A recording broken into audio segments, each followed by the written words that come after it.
All right. Hello, Twitch peeps. We are here ready for a brand new campaign. So excited. We have had our session 0 last week. And now we're here for session 1 as we are going through Ghostfire Gaming's Grim Hollow Fable called Citadel of the Unseen Sun. I am super pumped about this. I have an idea of what's in store for this month. Have no idea what's in store for the future because they haven't released it. So it's going to be fun for me figuring this out and then giving it to a wonderful players. So quickly say hi, wonderful players. Hello. What's going Hi, on? wonderful players. Oh, Wow, there we wow. go. But yeah, we're gonna have a lot of fun here. And if you are not familiar, we are playing in the Grim Hollow world. So you can go over to Ghostfire Gaming and check that out. It is quite pessimistic, dark fantasy fun, as we've been talking about here.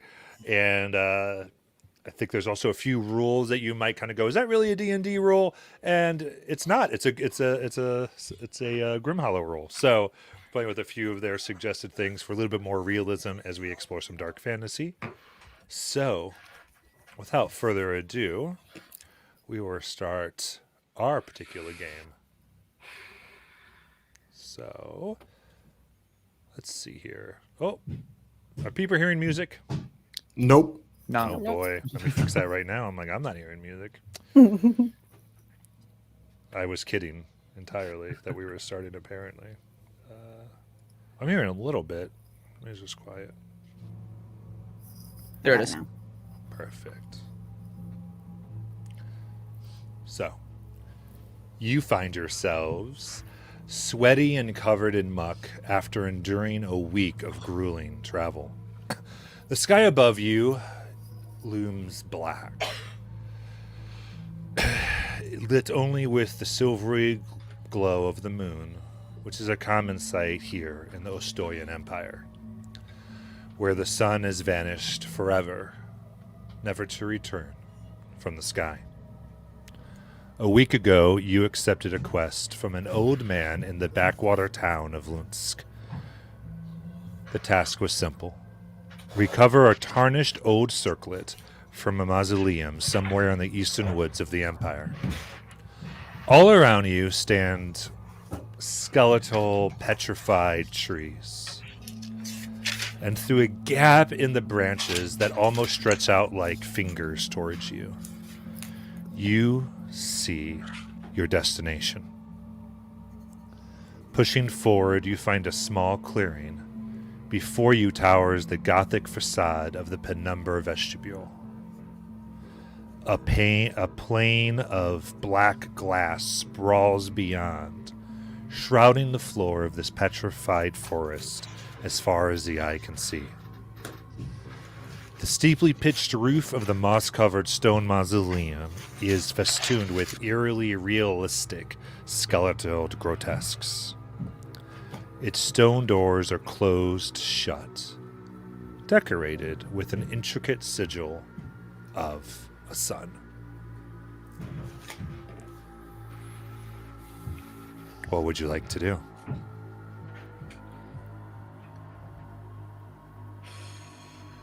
Keep your eyes peeled just in case there's anything lurking here. Obelus is going to probably take the lead going in. Wait Okay. one moment, please. I'm going to start using Divine Sense and see if I sense anything around us. Okay. What's the range on Divine Sense? 60 feet. 60 feet. You let your senses go, and the trees here are... the ground itself is so encased in necromantic energy, it is hard to understand. Hard to tell the difference. What you'd expect here in the land ruled by vampires. But you don't get any particular pings, nothing that's moving. Nothing that seems to be waiting at this moment. I'd probably look down. Ruby, just watch me a second. And Lamartis' eyes go blood red, and as he does, he switches his consciousness to his familiar, who's been following up top, and you just see a black cat with black wings swoop down and tries to stake out this mausoleum, waiting for the door to be opened and looking around, maybe sensing anything by smell, maybe any people or anything lurking. Looking out through, what's familiar's name again? I want to get this down. This one is actually had a name. Fournier. Fournier. Looking through Fournier's eyes, you see around the mausoleum just a flat plane of perfectly smooth black glass. There's a almost mirror-like reflectiveness that extends out beyond the mausoleum. It stretches to the edges of your vision, faintly reflecting the dim light of the moon.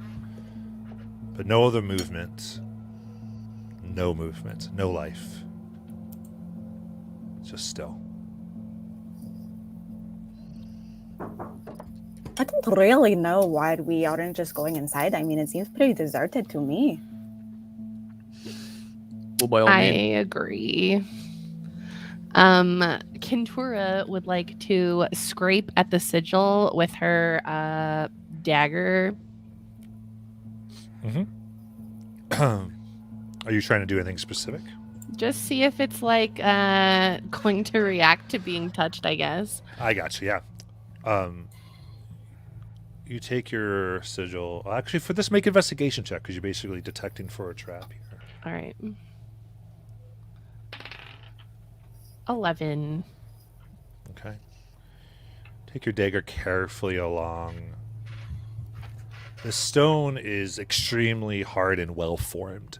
There's no erosion simply hasn't happened. And from what you've been told about this place, being an ancient leftover from a lost civilization that predates the Ostoyan Empire itself, you'd expect some wear and tear. But there's none, and so your dagger can't scrape any off. It can't get in at all, and just slides across perfectly smooth. Nothing seems to happen. You don't see any reactions in the stone.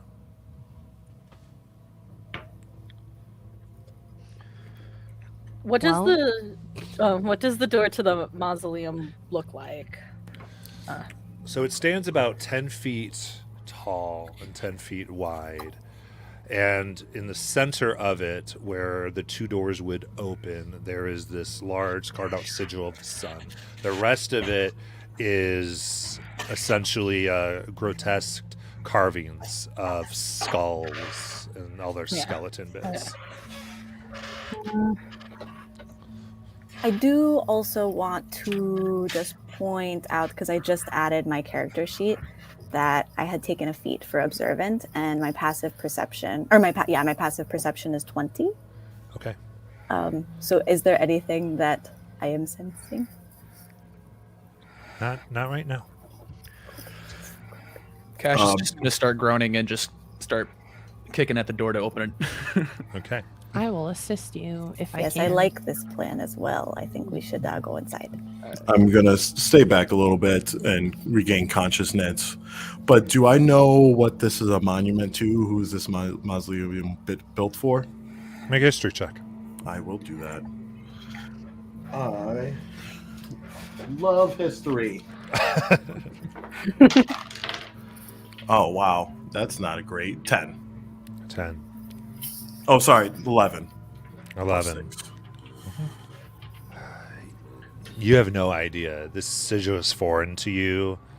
The architecture doesn't recall anything you've ever heard of. It's as though it's like a culture that you've never seen depicted or talked about in any book. Okay. All right. Unless I'm getting help, I am rolling for this door. May I assist in the pushing of the giant stones? Sure. What are your strength scores? 18. 19. And 19. Okay. So Cassius, at first you're pulling, or so you're pushing, and it's not moving. And then as Zentura, You put your hands and you wait. It's finally between the two of you begins to and open.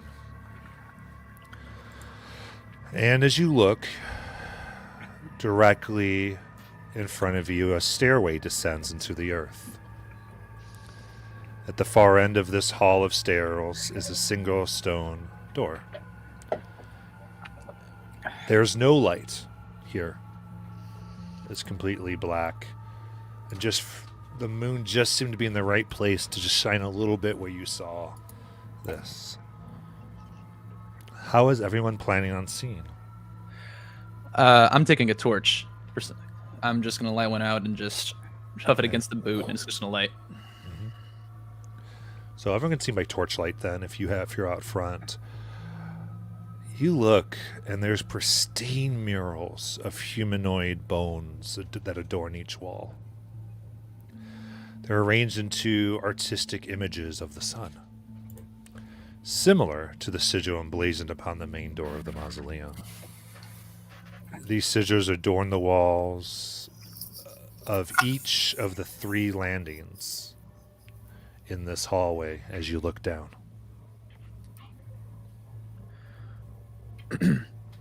After you, lot. There's no way that I'm going first. I mean, I will I go will- first. Watch the rear. I Go, will if you're just ready. walk inside. Okay. Is that, was that Gorgon? Or Yes. Gorga? Okay. As I do, I'm going to just rub my hand along the wall. I really like rocks, so I'm just going to passively caress this wall as I walk inside. You walking through caressing, feeling the bones here, and then you get to the first landing here before the stairs begin. And as you are touching the sigils that adorn each side, they light up bright like the sun. Oh, And 2 beams fly, piercing your skin. I need a dexterity saving throw. I would love to do this for you. Hold on. Okay, let me see. That is a 19. A 19. You feel the piercing radiant damage of sunlight, condensed sunlight, almost like lasers, pierce your skin, and you push off quickly. So that'll be 15 radiant damage, halved to 7 since you were able to make your save. Excellent, because I would have been right down. Ooh, wow. I think I did my hit points. You did them right. This is Grim Hollow, yeah. Okay, okay, I would not recommend walking as I did. I would not do this. Anybody else, this is ouchy. Yeah, so you see, so that was 7. How many do you have left? I have 5. 5, to give everyone an idea of how hurt she just got. I am on the floor Sides. bleeding, and I am going, oh. I've been following her right behind her. So as soon as I go past you, I just kind of just put your hand on your bleeding shoulder and just be like, "Thanks for doing that," and then you get 5 hit points back. Oh my goodness, thank you very much. Oh wow, a pretty picture. So let's not touch the walls, eh? I think we can forego that and watch where we step. I will also no longer be going first. Please, thank you. I'll head back. I'll head up. All right. Alvelis is gonna move forward and knowing not to touch the walls, isn't gonna touch the walls, but is also going to look at the floor as we're going down to see if there's any floor related traps as well. Yeah, make an investigation check. +1. So 15. 15. You don't see anything on the floor, though you notice that the sigils on either side do seem to be pulling in energy from somewhere as though recharging. All right. I'm gonna relay that back up to the rest that they're recharging, so we might want to move down with a little bit of haste. Well, You heard her. no sense in talking about it anymore. Let's go. All right. All right. Gonna keep moving forward and keeping an eye on the sigils. Okay. So you lead. You're leading the pack here. Yep. Okay. So you move down. You're looking at the sigils. You're watching them, and you get to the second landing, and they light up, and the beams again go to shear your skin. I'll say you were keeping a very careful eye, so I'll give you this dexterity save with advantage. Okay.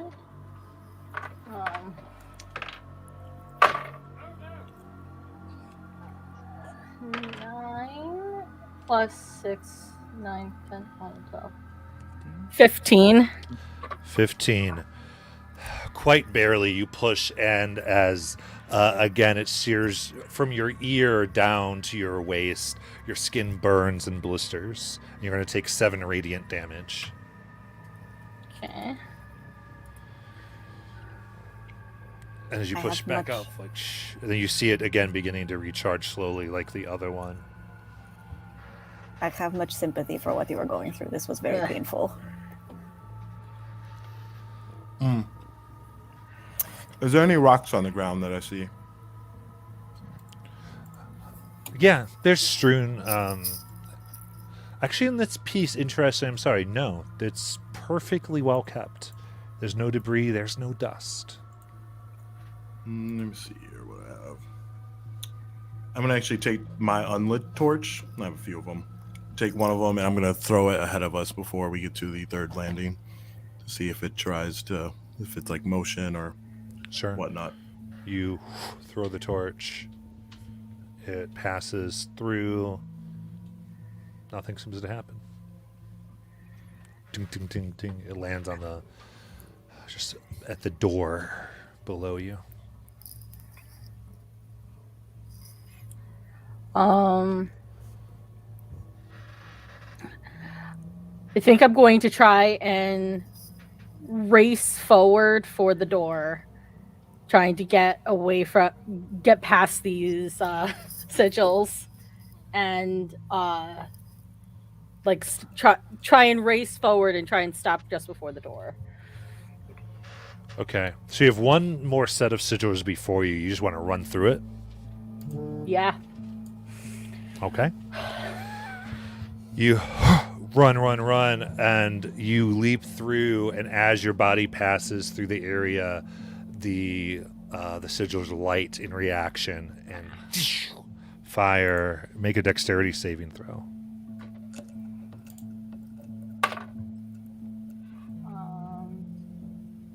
18.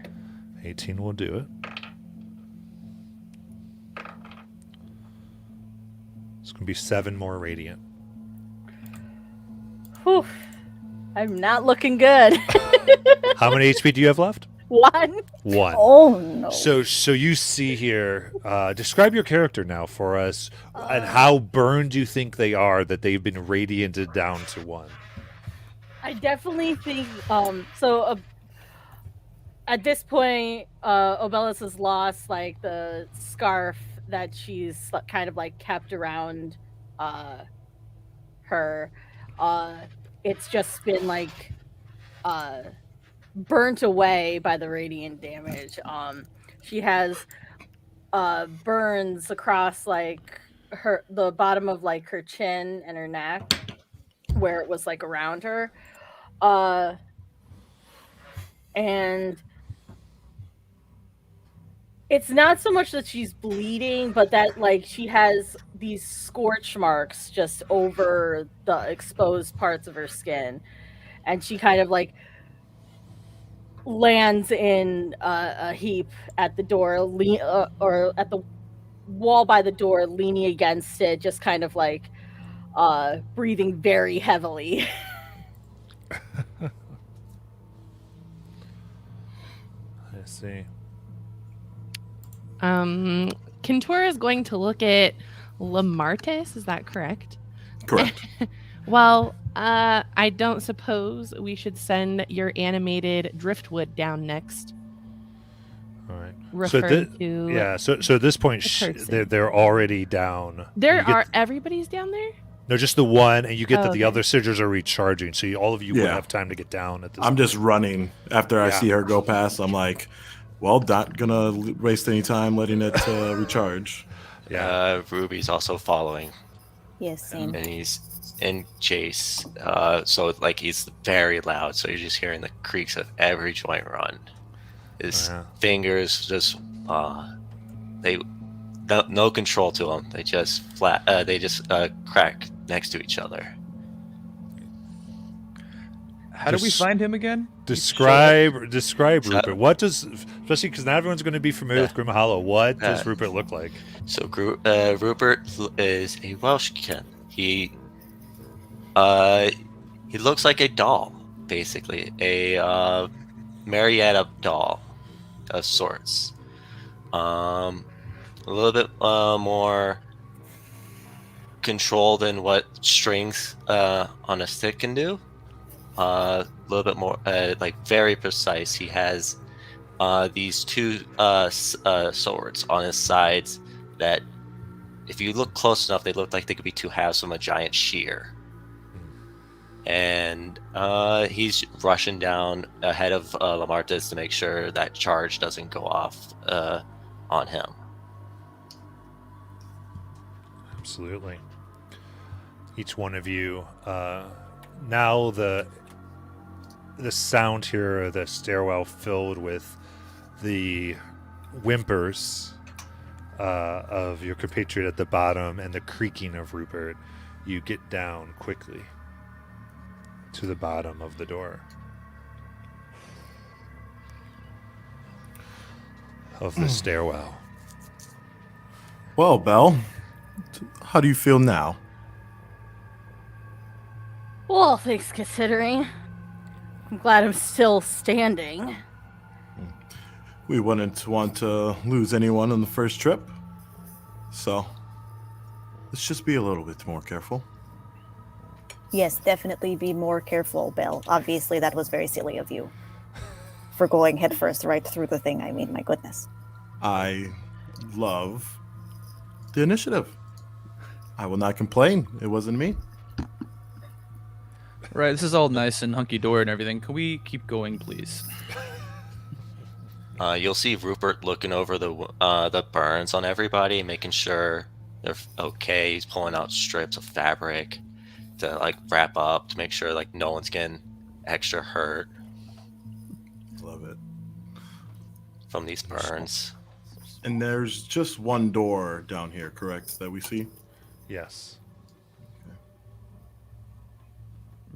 Before we head on to the door, I just want to examine it, make sure that it's not trapped with magic or any other things before we hurt ourselves further. Okay. Make an investigation check. I will do that. Let's use the blue one. Never fails me. All right, well, that's going to be a 13. 13. The door is, from what you can tell, unlocked. Heavy, but seemingly untrapped. Well, this door doesn't look boobied at all, but it is unlocked. Hopefully, there aren't others here. But let's go. And I will not be the first one. I'm just going to say, let's go. Cassius will be the first okay. one up. Okay. No, go for it. I was gonna offer to throw myself under the bus. No, I'll do it this time. Go for it. All right. Okay. Cassius, you go to push the door. And it almost budges, but like the other one, you feel that it's too heavy for you to move by yourself. take Well that back. then, Shales, please. I'll flex a little before I go help. I'm just groaning. Like, I can't. Can you get this jar for me? Step aside. I would like to try it by myself, if possible. Back away. I let her do it. All right. You go. It's still not Not budging. While she's like pushing and getting to the end of pushing, I'm just gonna like take my feet and one of my left foot and just like push onto the door, but I don't want to be full contact with the door. Okay, so you push enough, and that's just enough to put enough force behind this. It goes. Do you want to make this like you're not doing it, or? No, I'm gonna like do it, but not as forcefully. Okay, Am I gonna notice though? that's what I'm trying to. Like you might not notice because you're exerting Okay. so much, Yeah. but once you like, you're like you do your little cheer. I'm gonna flex. All right. There you go. So it opens, I knew I didn't need you. and before I describe what you see, I need everyone to roll for initiative. Let's Oh. go. Oh boy. Yay! First roll. Oh no. Oh boy. All right. I'll never roll higher than a 10 ever in D&D.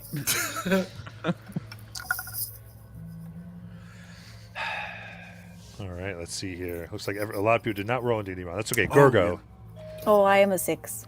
6. All right, Belle, 13. awesome.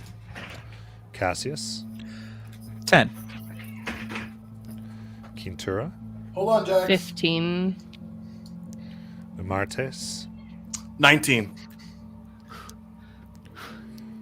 Thank God. Wizards first, guys. Let's see, Yamlin. Nope, that's a backup character. Okay, we're good. 1, 2, 3. And- Perfect. And Rupert.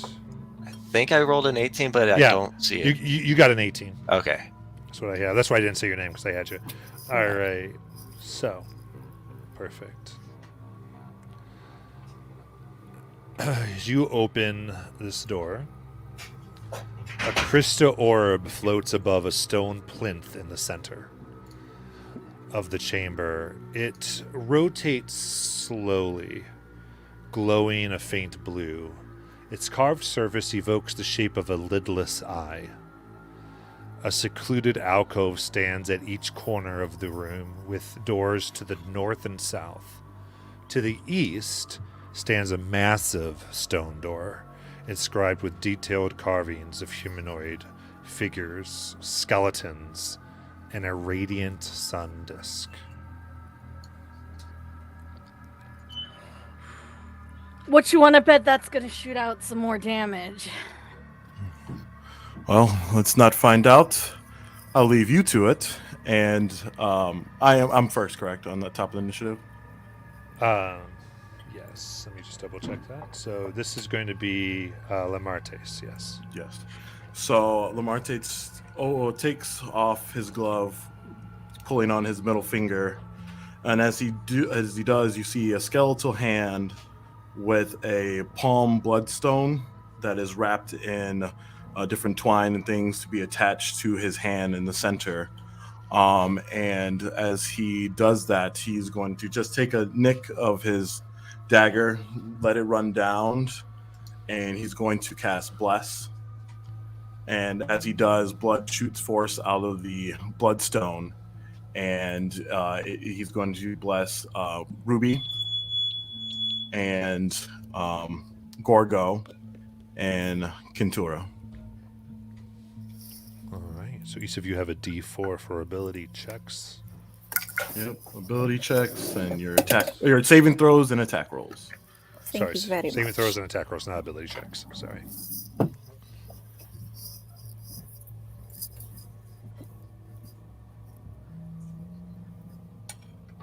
And I'm going to say, I think, at this moment, as you are staring at this lidless eye, Lamartes, as you let your blood magic out amongst your friends here, you remember back, I'll say, about a week ago when you met the same group of people at a certain inn. Who would you have seen first or arrived with? I would have arrived with Ruby. Walking in, I probably definitely wanted to wet my whistle there. And the first person I probably would have noticed is whoever is the downcast that would probably be at the bar. Heyo. So I noticed Cassius there, and I probably got a sense and feeling that he had, divine blood somewhat. So I would sit down next to him. Seats right. taken, friend. I don't see an ass or a name on it. That was rhetorical, but whatever. No. Unless you have any stake, I don't think you would mind me buying you a drink. Ruben, Cass, why don't you describe your characters for everybody? Sure. Cassius sees a 6'2" male humanoid-looking individual. He's got long locks of blonde hair.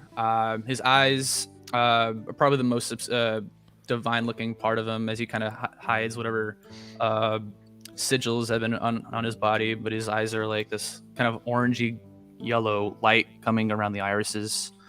Other than that, he reeks of salt water and barnacles. If you're sitting next to him, and he's got some just worn out dark maroon armor with his shield and sword kind of just sitting in between his legs at the bar. Oh, you're behind. And you'll see Ruby is a 3-foot child. He in town. He's gonna always have do his glamour of doing a disguised self, and it goes back to his childlike state. So you'll see a young kid with a smooth face, but his face looks extremely dirty, almost sooty still, and he's trying to wear nice garbs, but they're torn a bit. Everything seems a little worn at him, but yet he approaches Cassius at the moment he says seats taken, and he's gonna bump into him, give him a good kidney punch from a low. That'd be my calf, son. It'll be burn intimidation. Okay. Is he yours, wizard? He is not mine. He is his own, but he is a friend. Well, Your friend what got a does this name? look like? My friend is, he goes by many things. Nightmare, daunting, but you can call him Ruby. And Lamartis is a slim elf. He wears a half mask on his right side, and he wears a beautiful red and black doublet with a nice coat that has diamonds, alternating between black and red there. He definitely seems pristine, and he carries a book on him on his hip, and he has a bag and other things. But he always, and especially in public, wears gloves. But he does take off his left glove as he orders a drink to feel the cup. Makes him feel like he's actually enjoying the material realm. And is this the weird bone hand with the gem on it? No, that's the right hand. So Okay. it's a skinned hand. Okay. So he takes it off, and he says, "Just 3, my friend," and to the bartender.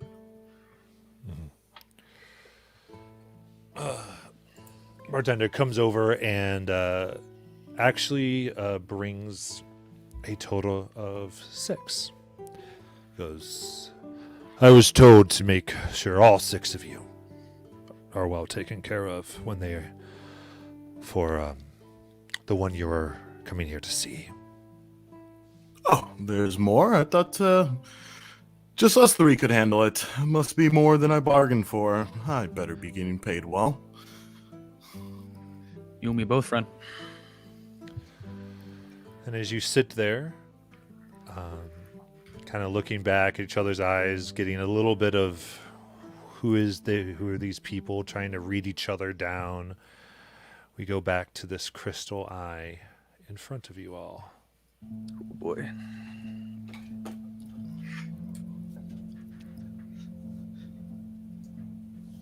So, Lamartas, that was your turn. Yes, and I'm not gonna do any bonus actions or anything, so Ruby. all good there. Ruby will immediately go into a rage. Yes. And I'll close the distance to the crystal eye with the and go for straight on it. I'm gonna go straight for it right away. Try and get the front. So you haven't entered in yet. You've got 25 feet of movement. Yes. So Ruby's gonna run straight up from the door. And I can move through anybody that's a size larger than me. I am small. Yeah. So you get right up to this eye that sits on this plinth. And he's gonna pull out both his shears and go for an attack. With the first one, it'll be the larger shear. It'll be the Okay. scimitar. Okay. For 12, D4 if you need it. let's do it. Okay. Yeah, every 13. attack you can add the D4.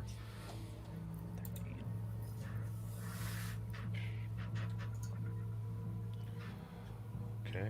What's your final there? 13? 13. 13. 13. 13 hits. All right. This is with your The scimitar. shears. Yes. Okay. For a 3. 3. Shink. It becomes damaged. There's part of the crystal shears off. It immediately kind of turns where it is and stares directly at you. It glows for a moment before a beam from it just of energy comes directly at you.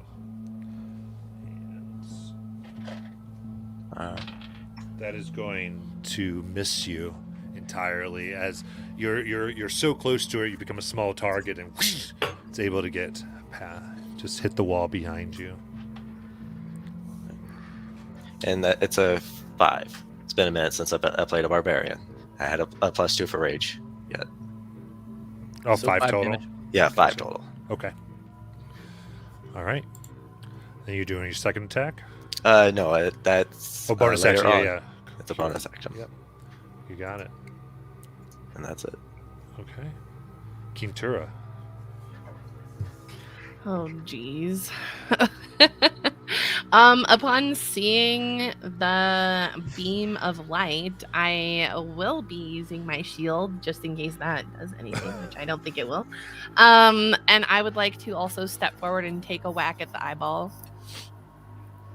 Okay. Am I close enough? Could Could I be yeah. close enough? Yeah. I don't know how far. Quintura runs up. What's your movement? 30? Yeah, I believe so. All right. Yep. You're able to get right up to it. And you can flank for advantage if you'd like. Okay. I've never played a fighter. You're It's okay. okay. So when you're at a square directly or cross, and on either side, you can flank, get advantage. Okay. All right. I will try my best. Nice. Was that damage or was that to hit? And it was to hit. Oh, that was damage. That's to hit. Okay, so 26 to hit, and we'll take your damage, so 12 damage. Okay. Using your battle axe. That's a natural 20. Oh my god, that is. Oh yeah, crit! Yes, natural Holy shit. 20. I'm so roll. scared. It's like casually, yeah, that's a 26. I'm Yeah, like, you no. probably have +6 right now. Shit. So your battle axe, is that a D12? No, hang on. No. Was that It's 2Ds? No, it's a lore. 2D8 plus 6, it says. I don't Or know. 1D. I don't know what that 1D+6. means. Just roll an extra D8 and add it to your 12 Okay. because you already rolled the damage beforehand. Okay.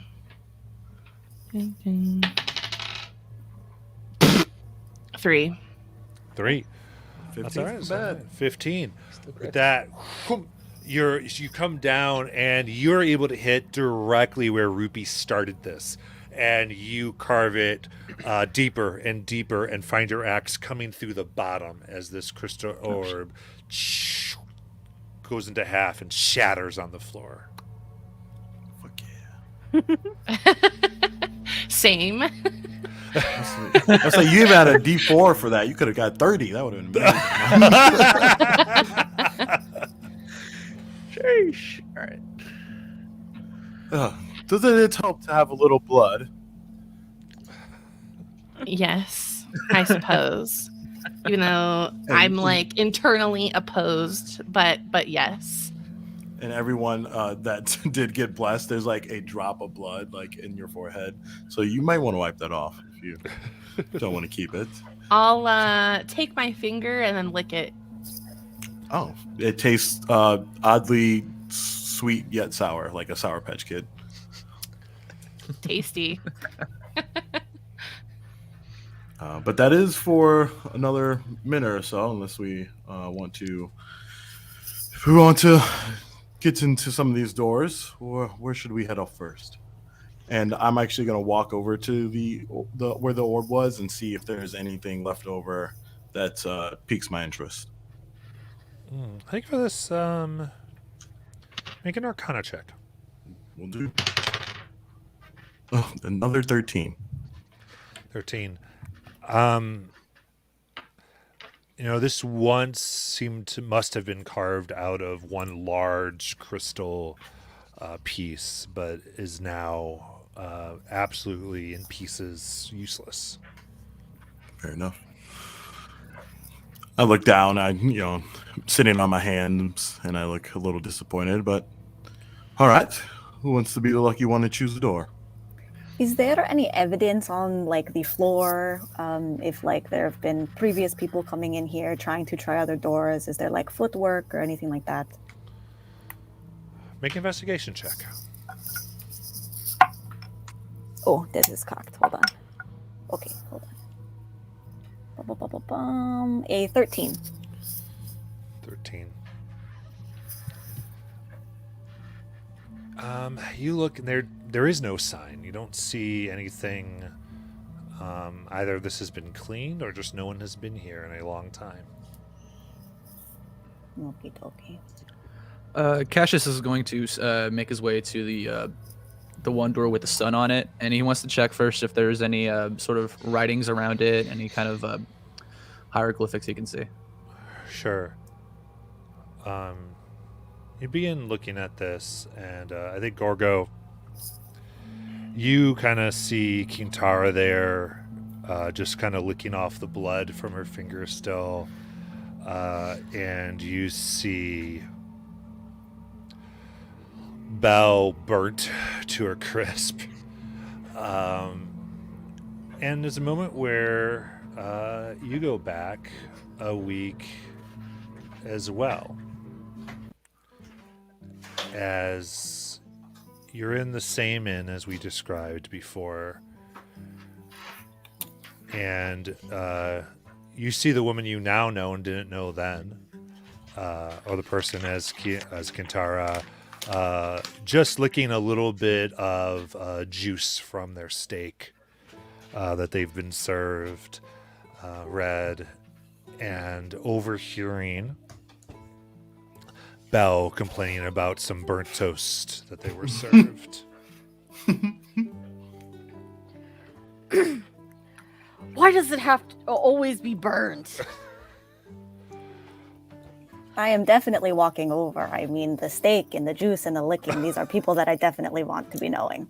I like their vibes. I like the grumpy. I like the viciousness. I'm going to go right over. Like, why do people like burnt things? They don't taste good. They taste like ashes. Have you considered ordering your food uncooked? And then I take another bite of my steak. Is your steak raw? Yeah, preferably. All right. So just cooked barely. Yeah. Or raw, I'm sorry. Yeah, so it's just bloody, like, tearing it with your teeth there. Why don't you just describe this figure that's eating an absolute piece of meat that has not been cooked? All right, so I am tall and quite large. I don't know if your characters would have ever seen a Laneshi before, but I'm like a slimy, swampy looking character with like green skin, green hair, and green eyes. Just kind of sitting there across from this other tall figure. And that's it. All right. I want to describe Bella. She is. Obellis, or Belle, as her friends call her, is also tall and kind of physically imposing as well. She's she's very broad-shouldered, is wearing just like really mismatched leathers. Nothing matches. It's like hastily, like very sloppily sewn together. Looks almost like it might fall apart. And like rag pieces that make this patchwork cloak wrapped around, and she has dark brown hair that's been tied into a braid, and she has a short sword and some daggers slid into some sheaths about her, and she's not she doesn't like the idea of eating raw meat. She does not. Excellent. And Gorgo, why don't you describe Gorgo and interact with these two characters? Oh, absolutely. Right now, I am probably looking much more human. I do not have a tail at this time. I am probably average height for like a female human. I'm about like maybe 5'6", 5'7". I have like a very dusty brown, like cool toned skin. I have black hair, and they're in these like very thick cords held together in the back, and this hair is kind of more shiny than you would expect hair to be. I have scale mail on. It's quite dirty, but the accents on this scale mail, they're probably more like stones and instead of like gems or other metals. And I will be walking over, and I look over and I say, oh, my goodness, these meals, they look disgusting. I am absolutely obsessed. And I'm going to sit down. Can I get you guys? I mean, I'm going to get myself a mead. I don't know. I will go and order you some. I probably will not pay, but if you want me to walk over, and I will get the mead and we can sit and have a drink. How are you? I have a feeling, I think we will probably here for the same thing. I can tell, and it's in your eyes. I'd offer you some of my steak with my mouth full by holding it out towards you, and then nod that I would take a beverage. Excellent. I will, I take just my finger and I touch it to the steak, and then I do like a little taste, and I'm like, absolutely not for me, but enjoy. And then I go and I will get my friend, the other friend over here.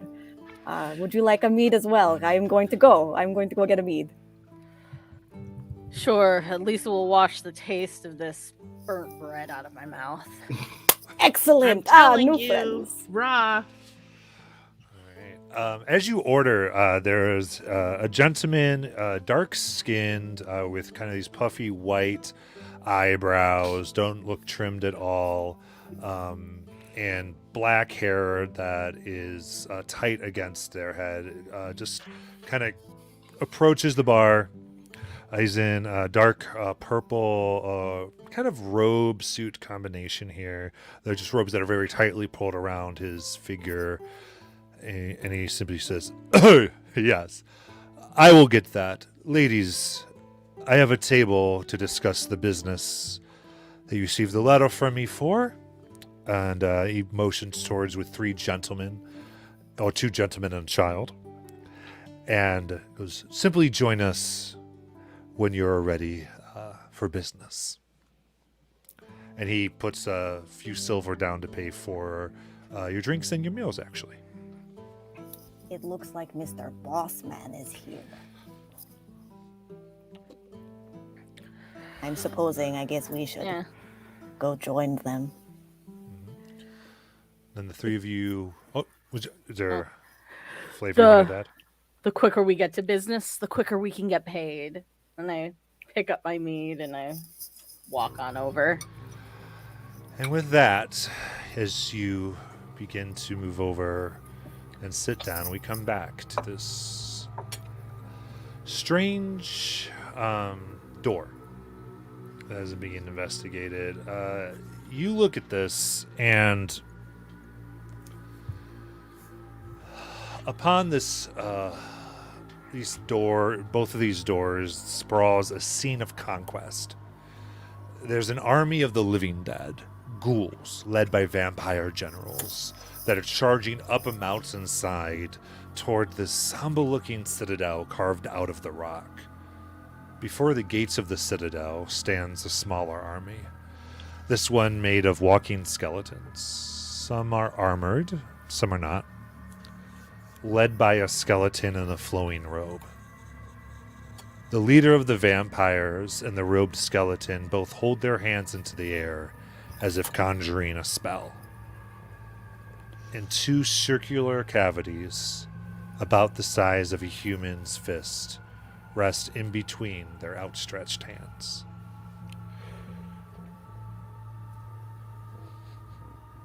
Okay. I can look at this mural that we're seeing. Do I recognize the any landmarks in that depiction right there? There was some kind of citadel that I saw. Make a history check.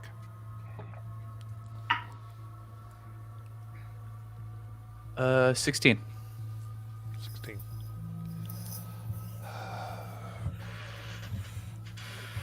You don't recognize the citadel too much, but from the landscape and the depiction here, this is consistent with old Asturian art. And you recognize this as the vampires who now control the Empire. You're unfamiliar with the skeletons and what the robed figure might be, but while this is still easily centuries old, it's definitively more recent than the rest of the area you've explored so far. I turn to Lamartis and I'm just saying, that circlet we're looking for, how old is that artifact? Is it a more recent creation, or is this something older? It might be older than me, my friend. Centuries, at least. And this might be one of the right doors. I don't know if this correlates with that time period, but it's something. I look over at the door and I'm like, depictions of death and battle? That might be it. Well, it looked, and then you said there's a hole, kind of a fist-sized hole in the door, or is that just two fist-sized holes? One between the outstretched hands of the skeletal road figure, and one between the hands of the leader of the vampires. Well, it's asking us to put something in there. I don't know if it's our hands or something like a key. Blood might be the key, my friend, and I'll take my other glove off, store it in my coat, the one that is not a skeleton, and 1, 2, 3, and we insert. And I will go to the right side. Okay. You hit the back of it. There seems to be a curved back to this, but nothing seems to happen. I'll put my hand to the left one. Okay. Put your hand in the left, and it's again. You feel the smooth surface below it, but there's no reaction as both of you are staying there with your hands in these holes. Well, my friend, maybe it needs to be one person, and unfortunately, as I put up my other hand, this one has no blood. Very well. Stand back. Step back. Take my hand and go for the other one. Okay. Put both of them in there. You wait a moment, kind of wincing, expecting something to happen, but it's just quiet here. Nothing occurs. And you can't pull it at all. There's nothing that introduces you to a latch or... I mean, we've gone through 2 doors already, and I wasn't able to open them all by myself without help. But no, I feel like there's something else that needs to fit into this puzzle. Maybe we must search the other doors, and there's something that we actually have to put in there.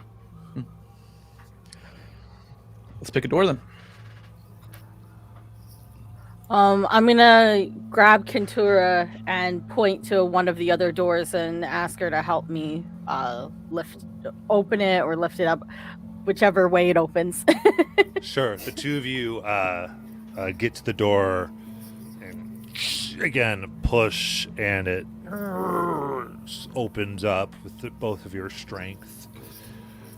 And you enter a hall lined with pillars, each decorated with parallel lines of femurs. The spaces between these bones are filled with skulls, all leering emptily as you approach.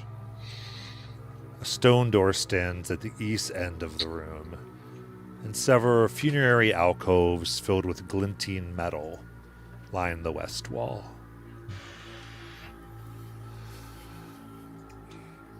I'm gonna go right ahead and assume that there is a trap in this room, and I'm going to look for some traps.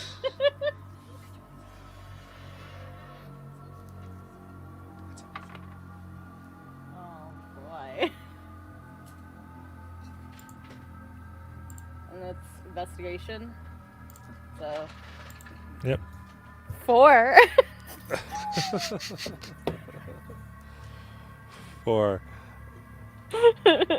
you look around. Who had the passive of 20? Me. Okay.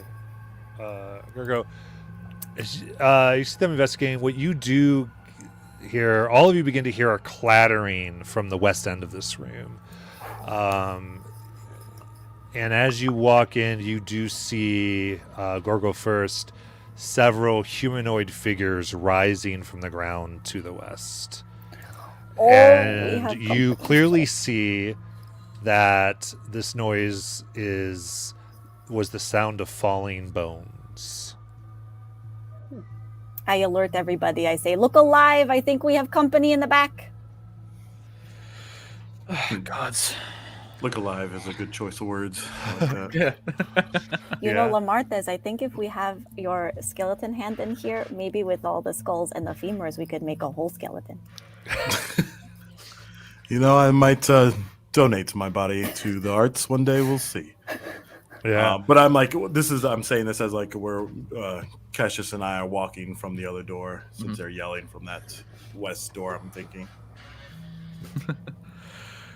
Oh, boy. Absolutely. As you're quickly kind of together in your own kind of fighting stances here, you do see that these bones quickly form into medium-sized, about 5 to 6 feet tall each, skeletons who run to these alcoves and grab swords, shields, and bows.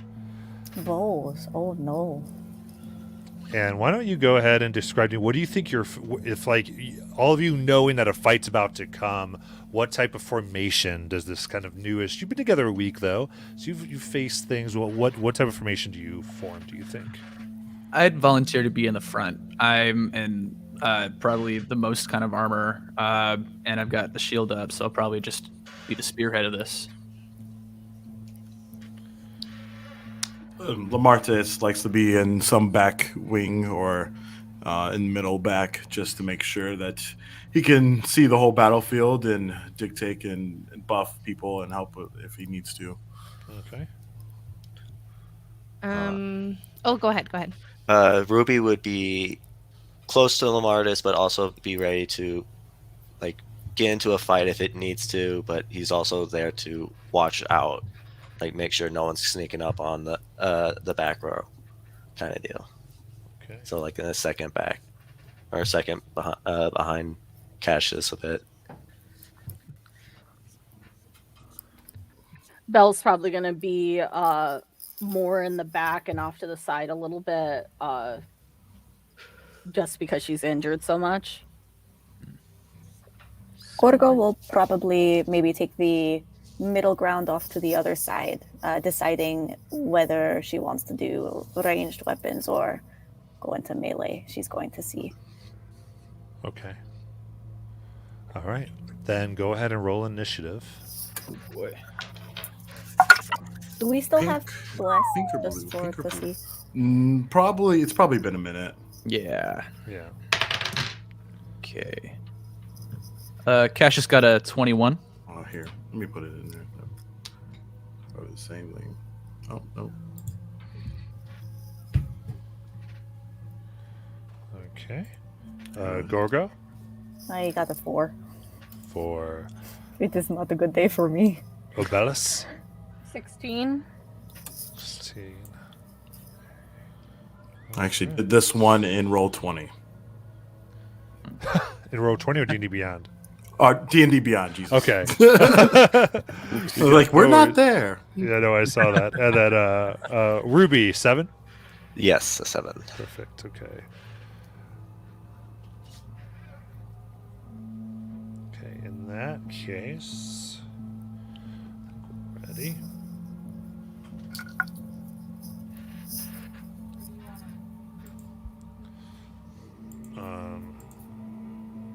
Yeah. There we go. So we got our 2 angles here as we see everything happening. So it'd be the other end of the room there, as I have information. So There we go. Cassius, it is your turn. Okay. Let's see here.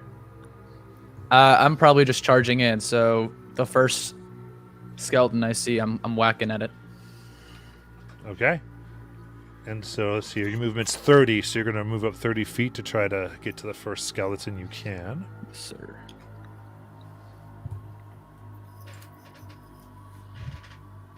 All right. Oh, God. Natural 1.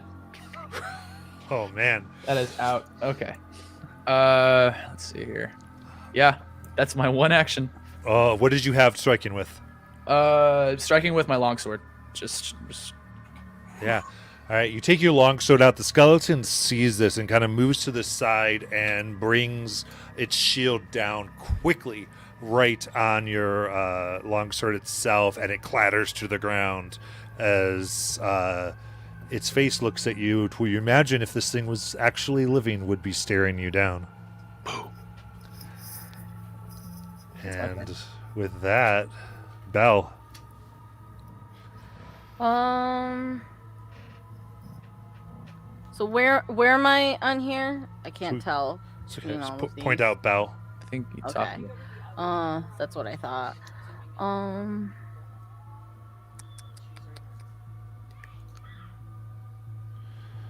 I'm gonna move up a bit along the line towards the skeletons, but not like all the way. So like maybe I think maybe half my movement would get me like in the middle there, Okay. like halfway up the room, All right, so Belle moves up halfway. I think. like guesstimating how many squares for my movement. Yeah, but we want to get to yeah. about to half the room is your goal here. Yeah.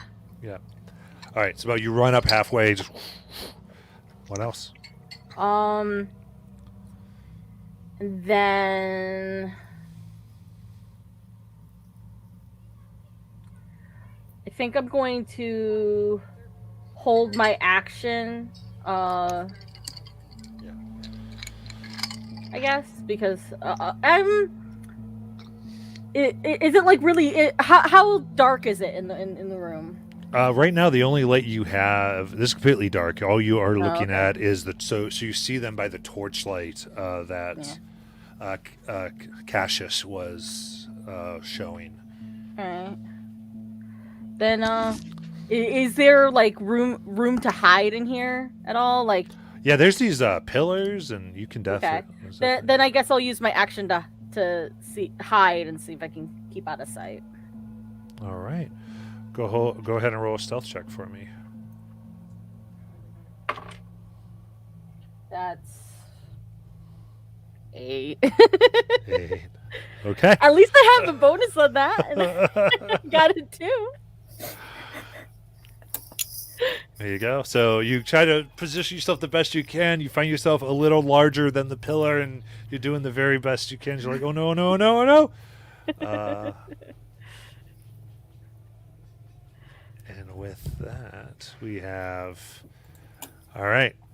So I say the skeleton that is staring down you there, Cassius, looks as it raises its sword. And once and strikes here. Let me just do one thing before we get there.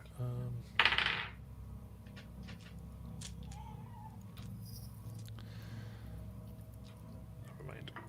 All right.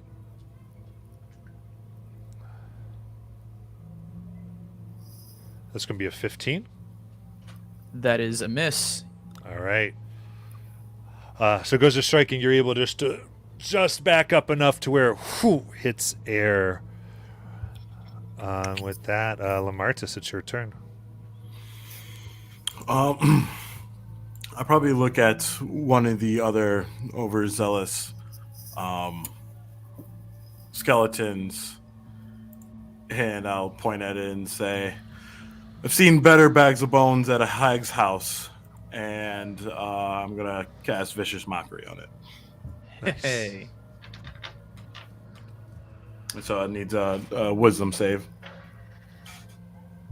Okay.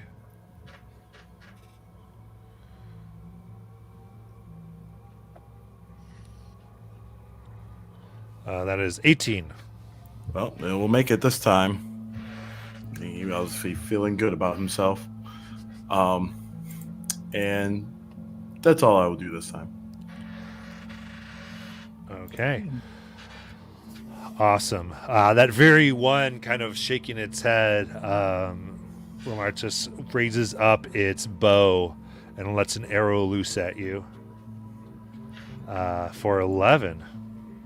That will miss. I'll step aside and wave my finger. Very nice. And the two others in the back, kind of copying that one, both have their bows out, and one is going to go for Ruby here.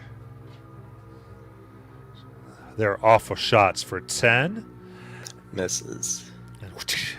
It's out, and the next one here is going for Gorgo. Oh. For another 10. That misses. So these arrows flying, ding, ding, ding, ding, ding. I mean, coming close, but you're able to quickly move out of the way here. And with that, Kintura, it is your turn. Okay, so who is currently in front of me? Is that Cassius? I'm all the way on the left right there. Oh, you're on the left? Okay. Yeah. Has anybody engaged on the right yet? No, I don't believe so. Okay, I'll just step up to the closest one that I see and also try and swing at it. Okay.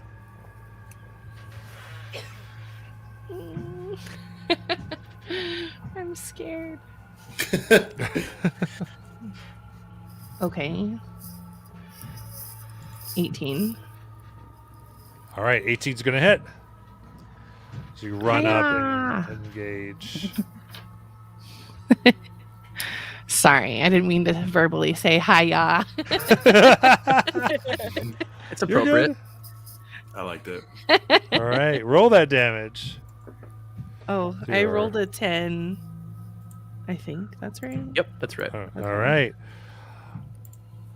Yeah, so you hit this thing square in the midst of its skull, cracking it wide open. You expect the skull to almost split in two, but it's held together just at the base and still floats up. As now, like this kind of weirdly missing most of its head skeleton is still just animated and there. Anything else? I'm gonna laugh, and that's it. All right, then Ruby. So Ruby will take. I'm gonna get right between in the middle behind Cassius and Kentura. Okay. Yep, so you get And- right in the middle of Cassius Kentura Yeah. running up. I have only 25 movement. I don't think I can get all the way All right, up 25. there. Yep. So I'm gonna try be central, so I'm not too far away from people who are gonna be ranged. So I'm gonna Okay. try. Yeah, I like that there, and I'm gonna take a dodge action. I'm gonna try, dodge action. Okay, so you're dodging. Sounds good. All right, so you sit there looking at what's going on, just focused on not getting hit. Gorgo, it is your turn. Okay. I am a little bit concerned about the bell. Where is Bell? Right there. Okay, are there any skeleton people close to there at all? There is one that looks like about 20 feet away. Okay, I am going to take out my longbow and I am going to shoot at this one to try and make sure its attention does not go anywhere near where Bell is going to go. You got it. Go ahead and roll your attack roll. Understood. Oh, that is not good. 11. All right, it's doing it from a distance. There you go. 11 is, you see it go, it kind of turns, raises its shield, and knocks it away. Yes, hello, look at me. You are ugly. We are going to fight, okay? I love it. Is that it? Yes. All right. As if in response, answering your call, it will take out a bow and aim and fire. For 11. It does not hit me. Yeah. So, Oh, we are going to play a Ting, ting, fun ting. game. I am excited. And with that, Cass, it's your turn. All right. Okay. When in doubt, rinse, repeat. I'm gonna start just whacking at this guy in front of me. Okay. Come on, it could be better. It's better. Let's see to hit 15. 15, that'll hit. Okay. That's 8. 6 points of slashing damage. Okay. Yep. Yeah. Take a sword. It kind of scars the bones, maybe destabilizing it a bit. Come on, big boy. And that's gonna be my turn. Okay. Belle, it's your turn. All right. The one that's engaged with Cassius, how far away am I from it? Let me get the distance between Belle and the one that's engaged with Cassius.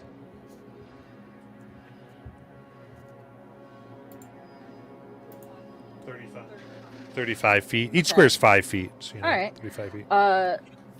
So I'm going to because is it technically flanked so I could get sneak attack on it if I throw a dagger? You not because it's flanked, but because somebody's near it. Yeah. That's Yeah, what I you get mean. advantage if I'm attacking it. Yeah. All right. Then I am going to throw a dagger at it. Okay. So I roll I roll for advantage to hit. Yes. Okay. Wait, no, not for advantage to hit. I'm Oh. sorry. I don't know why.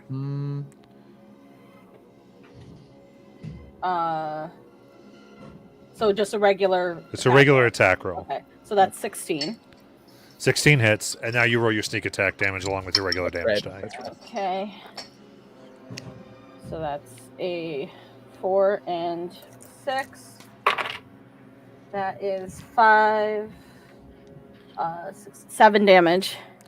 7 damage. How's the skeleton going down? Yeah, first blood. I'm going to, with def accuracy, throw it right past them, and it's going to thwack it like right in the middle between its eyes. Nice. Yeah, and so it gets in and just, and unlike partially destroying the skull like Kintara, yours shatters, and without its head, it seems like it shatters all the bones. They lose whatever cohesive magic is keeping it together, and clatter to the ground. All right. And I'm going to stay where I am. You got it. Lamartis. Well, Martis is actually the one that shot at him is still up, correct? Yes. He's going to try to get behind one of those pillars Okay, to Lamartis. get maybe half cover from it. All right, she moved behind a pillar, trying to take some type of cover. Yep, and I will knock a arrow into my crossbow. Knock a bolt, should I say? Okay, yeah. And I say, and as I come back, so I could do one better, and I'll shoot, and then make sure I get back behind cover, and we'll see how that goes. All right.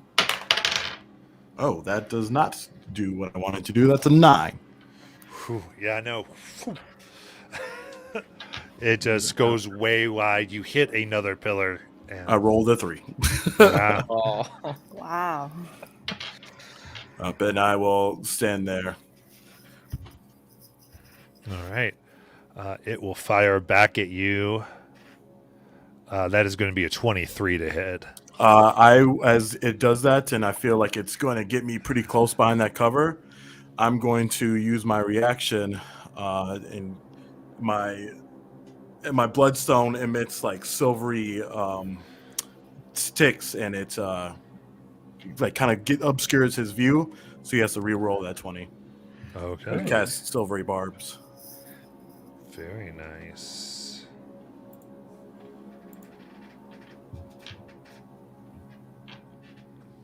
That's going to be a 17, which will miss you. Oh, no, it won't. It's going to hit. It's going to hit, but I still will use the second part of it, and I'm going to choose Gorgo to be the one that does have the advantage. So Gorgo gets advantage. On her next attack next turn. ability Okay. roll. Oh, very or saving nice. throw. Okay. So I will let me know that damage. That is going to be 6 piercing damage. Woo! It strikes the 8 HP wizard. Ouch! I like rub my shoulders. Son of a bitch. Yeah, it strikes in deep. You feel like those of you who watch, it kind of comes in the shoulder and then moves through the bone as you realize it like probably is getting very close to center mass. And next, let's see here. The other one, yeah, the one that is engaged with by Kintara is going to go ahead and swing its sword at her. And that's going to be 17, which will not hit.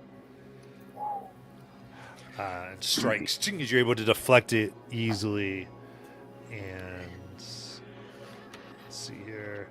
The next, seeing this trying to pick its target, is going to fire a bow over at Gorgo as well. So new one's enjoying its fight against Gorgo.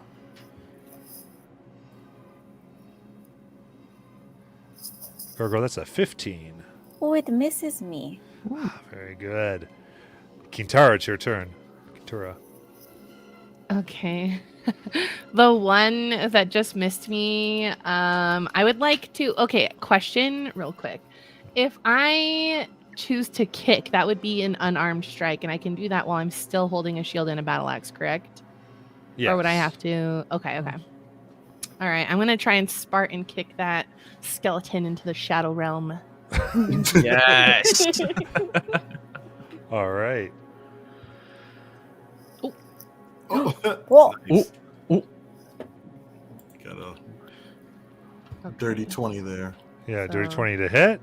So that's going to hit. Nice. All right. What a kick. And oh. Well, a 5. 5.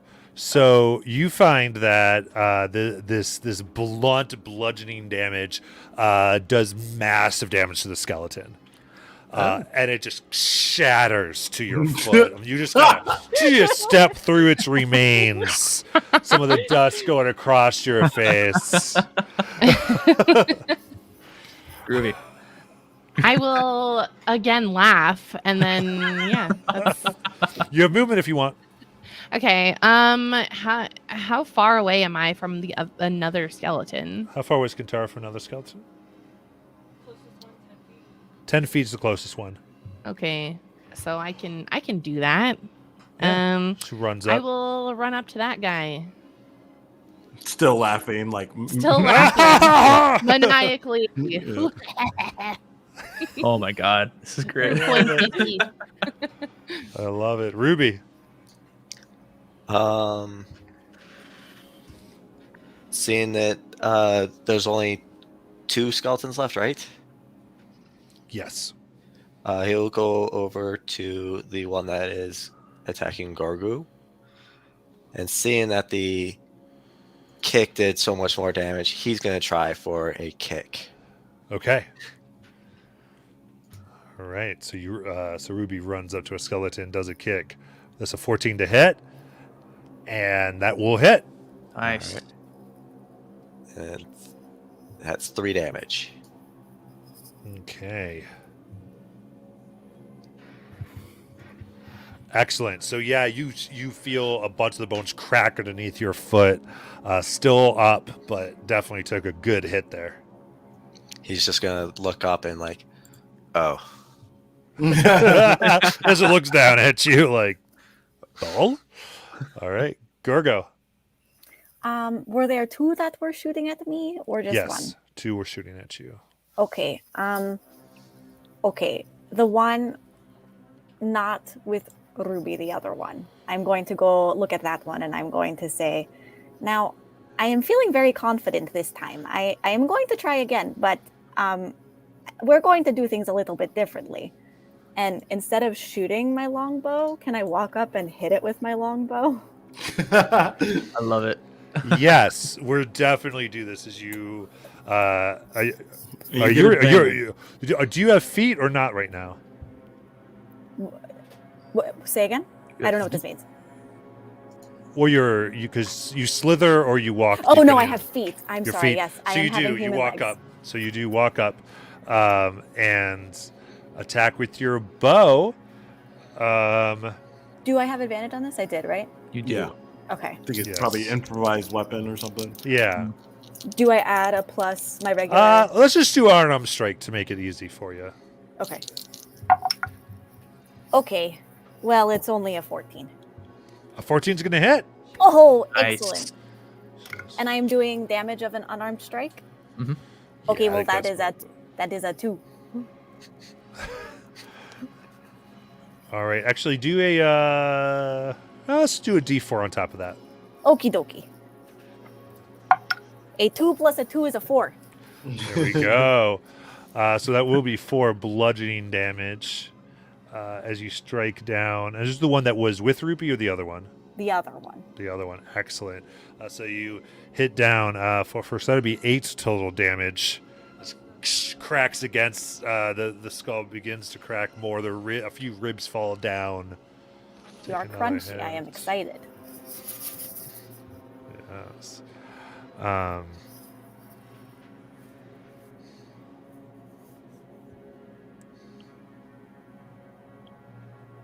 Okay. And all right. Then so the other one here is going to go ahead and come up and try to and wave its short sword on ya. And it's going to go ahead. Oh, go 22 to hit. Is this hitting me? Yep.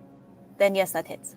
All right, so it runs up, stabs you with its sword for 3 piercing damage. So it takes its blade out. This is a different one? Yeah, because there was 2. You got the one that was on. Yes, okay. You wait your turn. I'm going to come to you. Yes. All right, and Cassius. Let's see. I'll head to the one that's let's see. I think the one that Gorgo was attacking, I'm just gonna go like shoulder charge into him with my shield and just basically do an unarmed strike. Yep. Okay. Ooh. That'll definitely hit with the natural 16. Yes. That's 5. 5. As you shoulder charge, you just run straight through like a linebacker breaking the paper banner, and just you do like 10 feet past it. I'm literally in the wall, just Yeah. The wind is in my face. I go, wow. wow. All right. Anything else? No, I really can't. I'll put my movement back towards the middle of the room, whatever movement I have left in that. Okay. So you begin Like maybe 5-10 feet. Yeah. Cash tries to get back to the middle of the room, and then Bell. All right, so there's One skeleton left. one skeleton left, and am I gonna be able to make it to it with all my movement? Let's see, Bell. So you have 30. So can Yeah. Bell make it to the last skeleton for melee? Because if not, I'll probably chance another throw. No, you'd be just out of Oh. range. Okay. Then I'm going to move up along the pillars a little bit. Probably two of the pillars Okay. So you move up up 2 along the line where I pillars. am. Yeah. Yeah. Just trying to re-angle. And then I'm going to is it fighting with the others on the other side there? Is it like yeah, really, it's everything them? melee, so you could get Okay. sneak here, yeah. Yeah. Then I'm going to throw this other dagger at that. Okay, other dagger. Whoosh. Ooh. It's a natural 19. Nice. There you 6, so it go. definitely hits. Yeah, get that D4 plus D6 plus your dex. That's 4, 5, 6, 7, 8, 10. 10. How are you killing this thing? I'm gonna do it the same way. I'm gonna throw it right between its eyes so that it shatters into dust. Yeah, so again, between all of you, another one going to dust.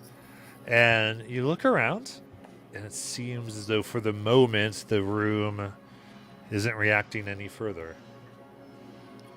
Oh.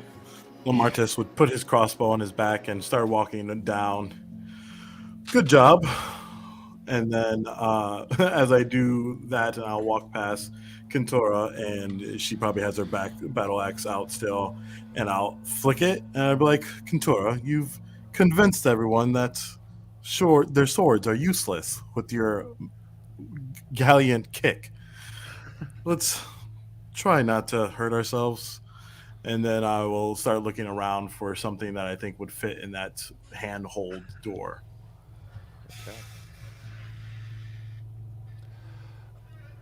I'm gonna You- collect my. Oh, sorry. Oh, no worries. You begin looking around. Actually, go first. You wanted to collect what? What did you want to collect? My daggers that I threw. I'm gonna collect them. Okay, you're looking around. As you investigate the west wall here, you see that there's heaps of silver coins. each one marked with the face of what you assume would be a king, though you don't recognize of whom that is. And on the obverse side to that is a sun sigil.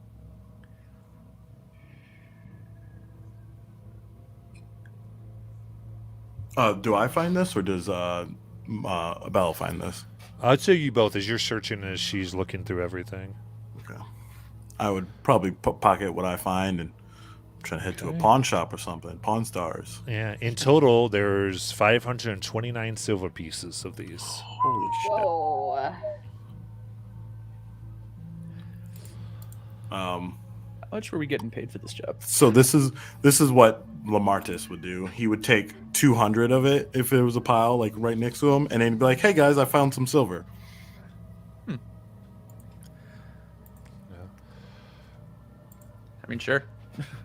Yeah. You see Lamartis offering this, and I think you take it, and you remember that the sum offered to you was much more than this, a total of 2,000 gold to the party. Duly noted. Traveling expenses. Yeah, that goes for the potions we're all going to need eventually. And that's it for damn Exactly. sure.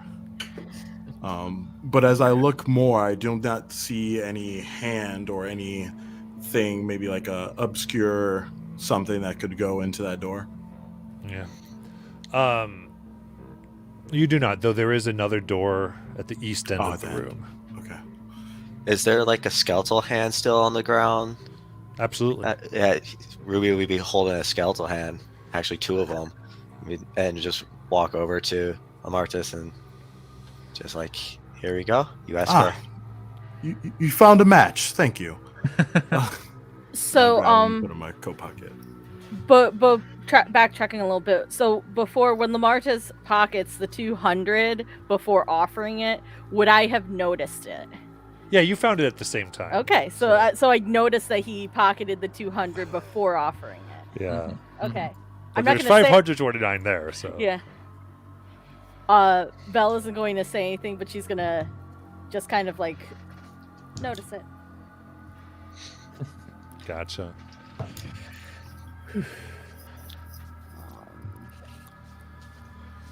So plan group. We must Math real quick.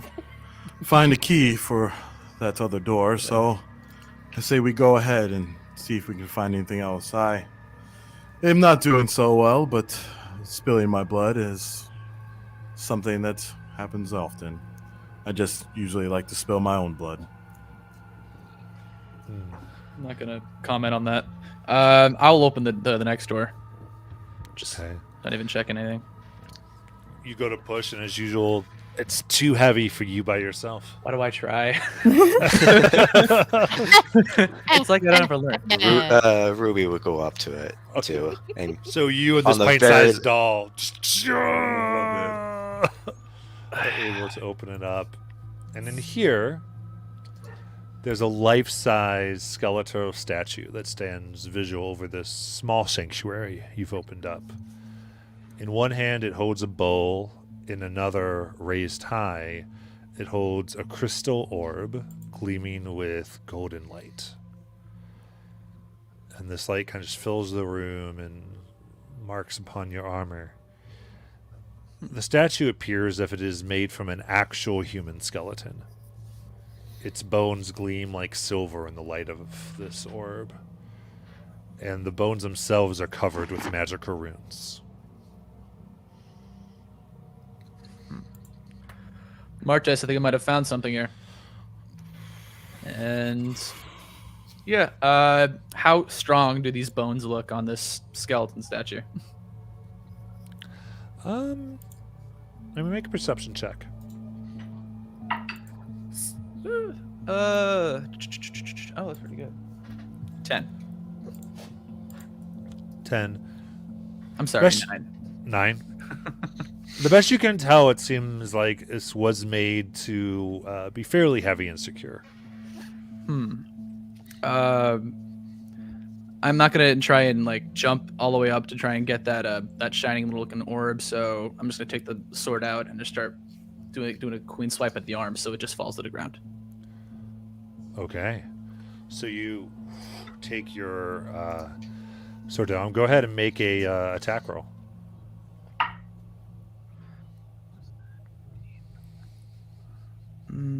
21. Okay. With 21, this hit is very clean as you smack against these bones, but they are much harder than you expect them to be. And you see this dark energy come from the runes themselves, flow over your sword and shoot into your arm. I need you to make a Constitution saving throw. All right. Oh, fuck. Natural 1. Ugh. Ooh. Oh, no. Buy a new dice. Yeah, hit me with it. All right, so that is going to be... Oop. That would be 7 necrotic. I'm resistant, so I got half of that. There you go, 3 necrotic damage. Okay. As I'm like walking in, since he said that he thinks he found something, I say, let's not try to destroy this I thought it'd be beautiful building.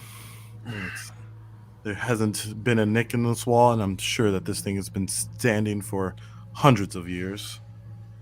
You're right. Okay. I'm just gonna sit. But I'm glad you're still standing, friend.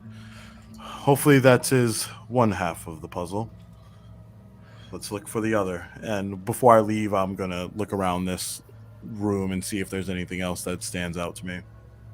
Okay, make a perception check.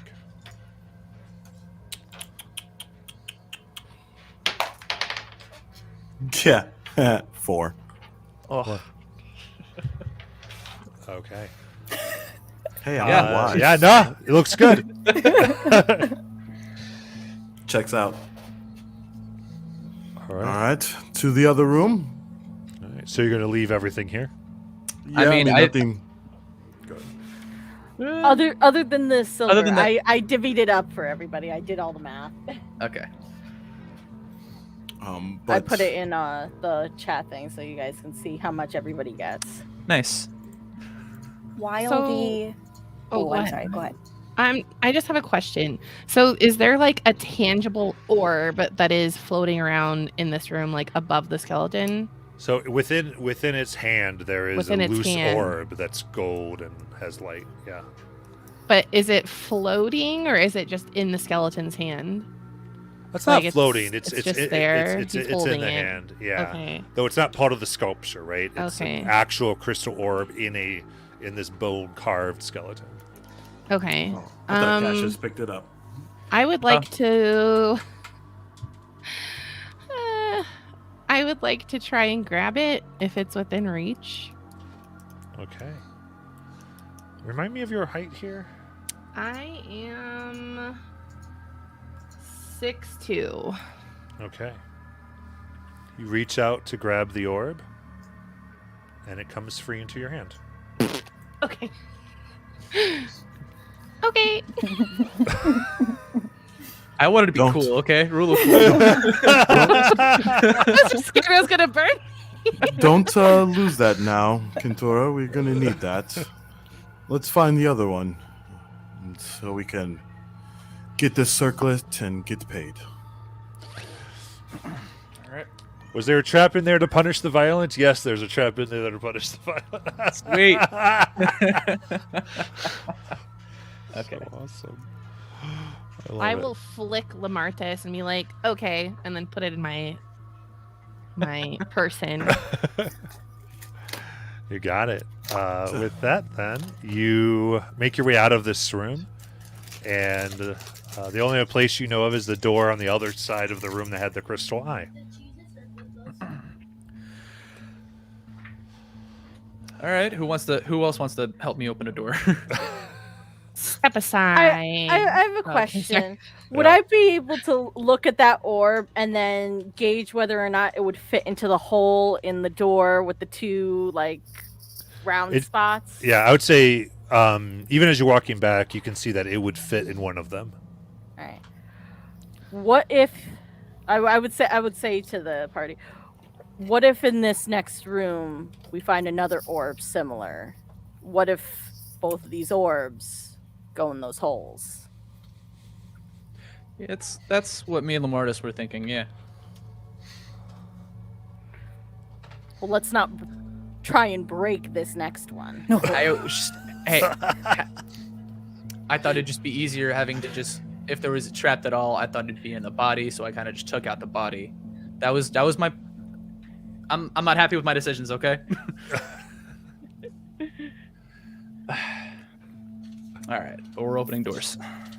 Yeah. All right. Who's opening the door with you? And Kentura is I'm assisting her. Okay, so you and Quintura are opening this one, and this oddly shaped hall, as your torchlight flows down, just contains a humble stone altar against its back wall. The altar is heralded by stone pillars adorned with humanoid bones, artistically arranged in spiraling patterns. Upon the altar gleams a tarnished gold circlet bearing a cracked peridot.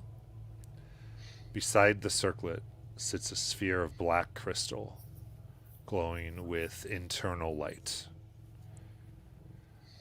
And as you gauge here, and you take some steps forward, and you kind of begin to just unconsciously almost huddle around the statue. You can't help but remember being huddled around a table with this gentleman whom has offered you this large sum of money to go into what he called an abandoned tomb. And you think back, and you recall huddling around this dimly lit, candlelit table in the Tidewater Tavern in Lunsk 1 week ago. A well-dressed old man with a well-trimmed white beard and the bushy eyebrows and a greedy glint in his eye spoke to you in a very hushed tone. He called himself the Night Seer Sage. It's truly an item of tremendous importance, he said. Historical importance, that is. To me, personally, it's a circlet, gold, likely tarnished, and rumor has it, with a cracked peridot gemstone set into it from when it was briefly used as a lichess phylactery. It's from a civilization that predates our own empire. I am desperately fascinated in ancient civilizations. All part of getting old, I suppose. The thing on the altar before you is unmistakably the circlet of which the sage spoke, exactly as he described it. Golden, tarnished, and set with a cracked peridot. Sitting around this table, is there anything you think your characters would have done? Lamartes would have definitely probably tried to look into his tone in terms of, is he just doing this because he's a collector, or does he have some type of malevolent act that he wants to do with this? All right, go ahead and make an insight check. 14. 14. You look at him in general. You know, you'd been called here and he had been drinking. After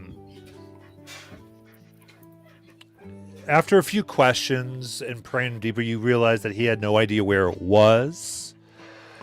And you found that his intentions didn't seem to directly wish to do you any type of harm. But possibly to others. Fair. I don't know. When he said something about lich, does anything with my knowledge of any religions or arcana about any kind of figures that are connected to the circlet? Can you make a history check? That's a natural 2. Yeah.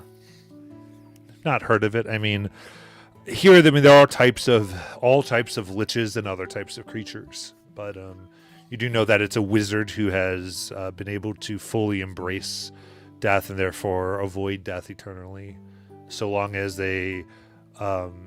It's generally known that the phylactery is something that they have to keep safe for some reason in order to continue. But of this particular one, not so much. Anything else anyone else would do? I think Belle would definitely kind of like size him up to see if he was more of a someone who is like more interested in religious aspects of like, because it's in a mausoleum, or if he was more of like interested in the magical aspect of it, like the way he spoke, if he was speaking of as if it was like a magical artifact, or if he was more interested in like the religious part of it. All right. Go ahead and make a insight check. 10. 10. What he's been talking about and in the conversation as you kind of go, I imagine this back and forth as you're asking him questions of what he knows. It seems to be more the historical significance of the item itself, not any type of magical that it would magic that it would have. He doesn't seem to think it necessarily possesses anything. So yes, hello. Before we will be Yes. going, I will be needing just to know. I'm not asking for me. I'm just asking for a friend. But like, if say one of us or somebody, I don't know who, were to like put this circlet on just to see, just because it's pretty or whatever, like, would anything bad happen to them, or like, would we not be able to give you the circlet back? Do you need it back unused, or like just asking for a friend, really, not for me? He laughs. He's like, "Huh. All right. Well, of course, to you, the circlet is worth 2,000 gold once you return it to me. Or he doesn't say return. I messed that up. So don't read too much into that. Once you bring it to me, it doesn't do that.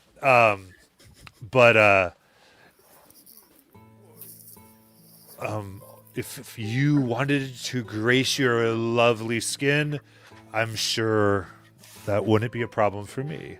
As long as undamaged, as much as if you could turn it in the condition you find it, is I'm very happy with. Alrighty, well, I mean, not that I was taking notes for myself, but thank you for answering this very important question. Is anybody else looking for this? I mean, That's what I was gonna ask too. good. It's a very powerful artifact, apparently worth 2,000 golds. I was just curious if there's anybody else looking for this artifact, and if we need to be looking out for anybody. No. Certainly.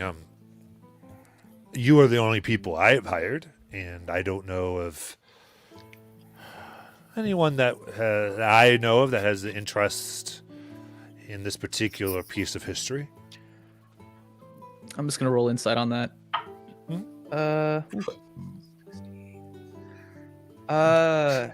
19. 19.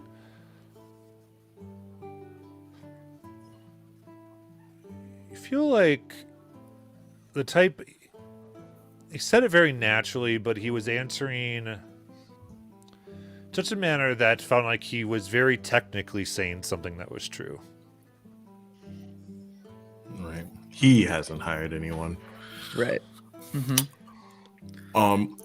And the only thing I would do, rest and besides listening and drinking, is just after hearing all this, predating the Empire stuff and liches and stuff that interests me as a mage. Would I have any knowledge of who these people are?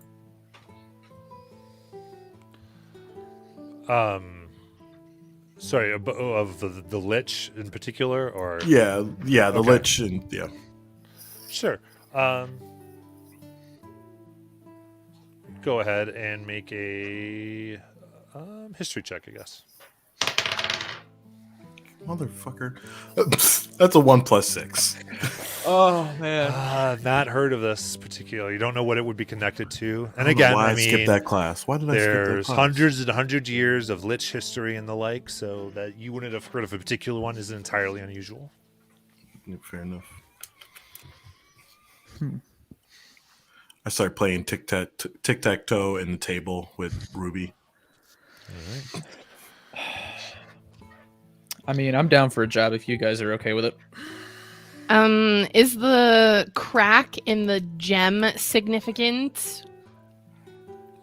Because I would really like to know. You ask him that, he simply and he goes, what I imagine that's when the Lich's spirit was let go. Imagine they must have cracked it somehow to break it. That is what I've heard anyway. What I've been able to get through is that's how the spirit was removed in the first place. Interesting.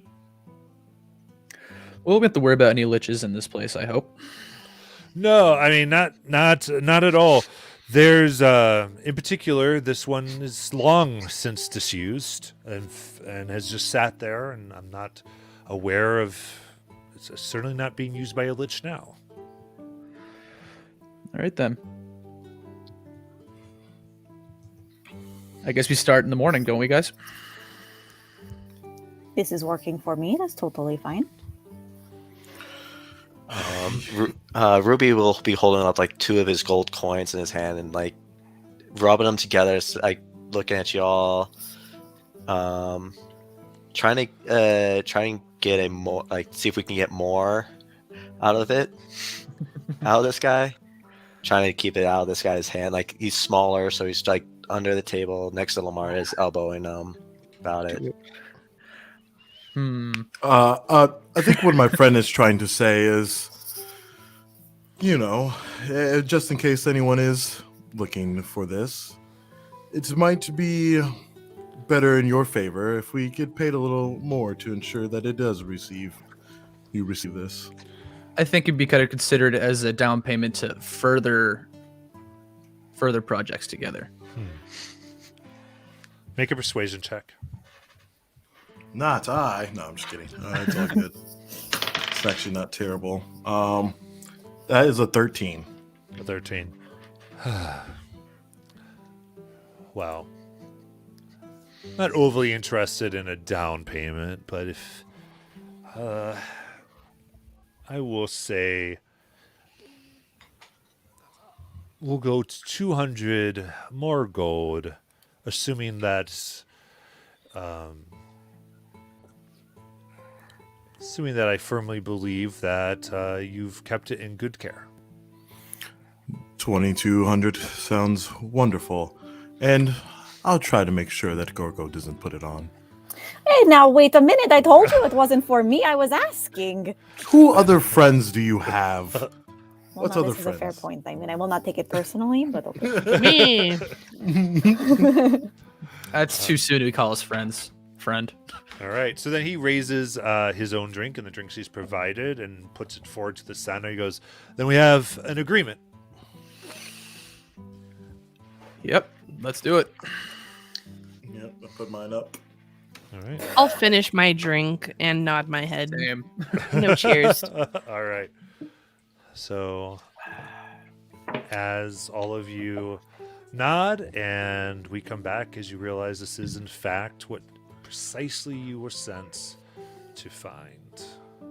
Gorgo immediately perks up and goes, okay, now who is going to be the first one to put it on? Because it is so pretty. Well, let's try to get it safely first. Fournier. And Fournier sweeps over to get her paws on the circlet. Okay. You got it.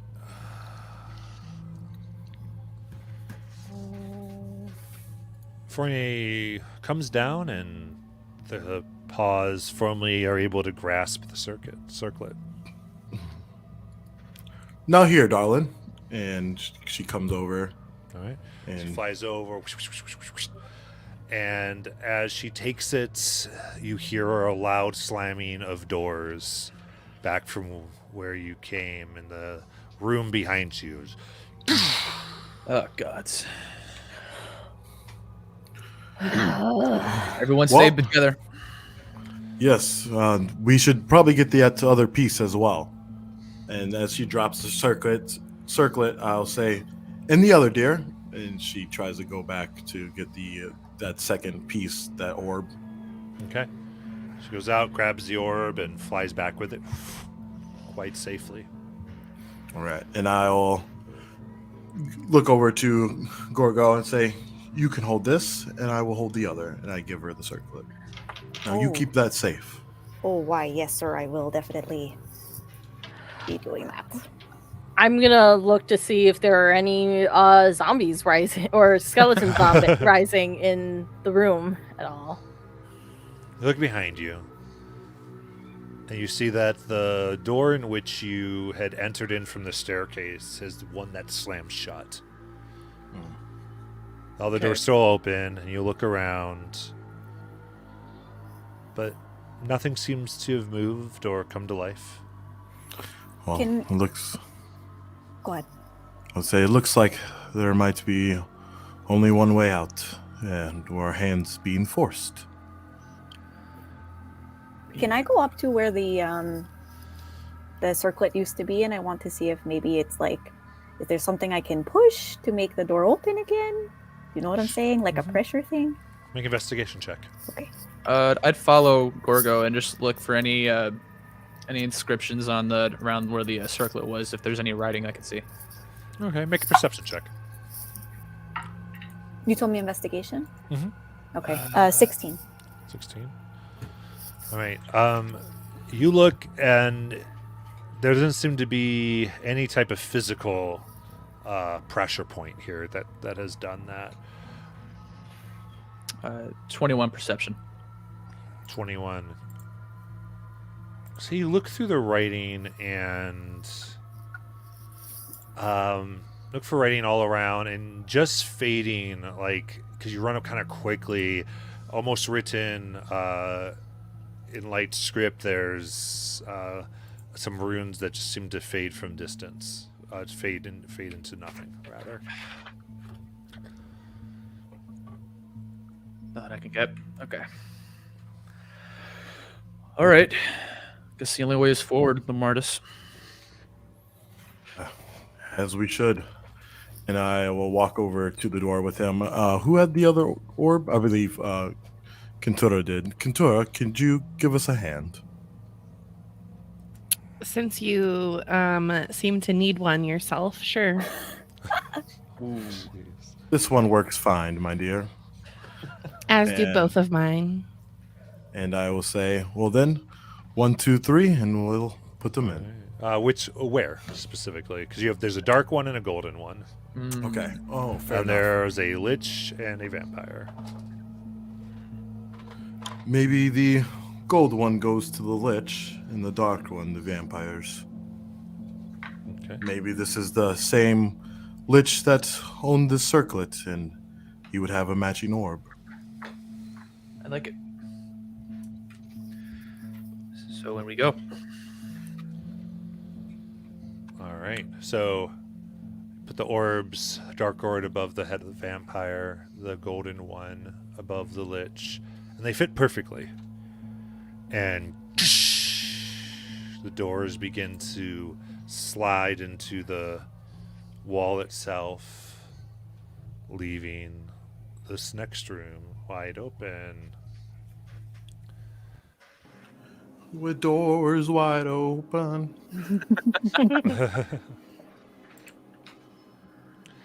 And in this room, it's you see the first thing that you get here is a tall, thin figure draped in a white robe. Flanking this figure tower two skeletons with bones coated in glimmering silver.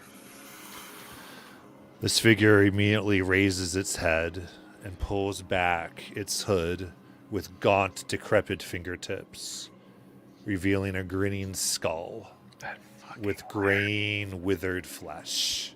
The empty eye sockets flare with pinpricks of golden light as the withered being opens its mouth, and this resonant, churlish male voice emerges.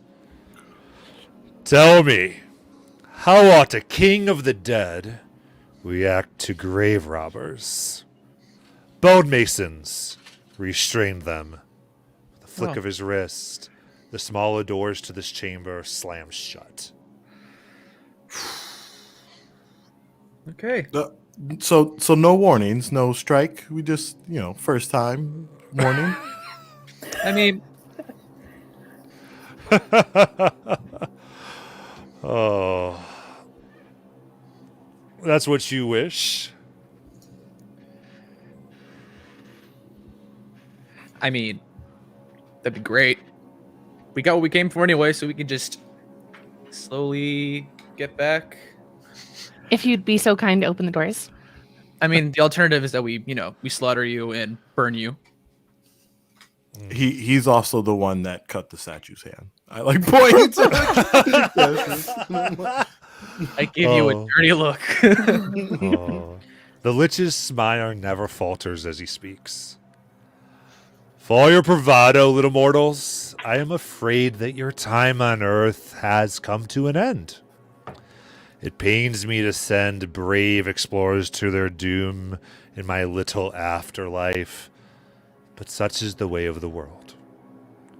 To think that once you would have gone to Aurelia's side in the heavens, and yet my unseen sun will draw your souls to its side instead. He chuckles to himself, almost as if perverting the natural order of life and death is a casual diversion for him. It is truly a rarity to come face to face with the living these days. I think to commemorate the specialness of your collective demise, I will feed your souls to my phylactery personally as well. I have so many souls in stasis ready to feed my own soul. Yet, yes, you deserve a special end. Do you have any last squeaking words, my little mice? I point at, or I look at Gorgo. I say, Gorgo, how quickly do you think you could smash that whole thing into pieces? I mean, very quickly. I'm really not liking this guy's tone. I mean, all he has to do is open the doors and we can get his balls and return them.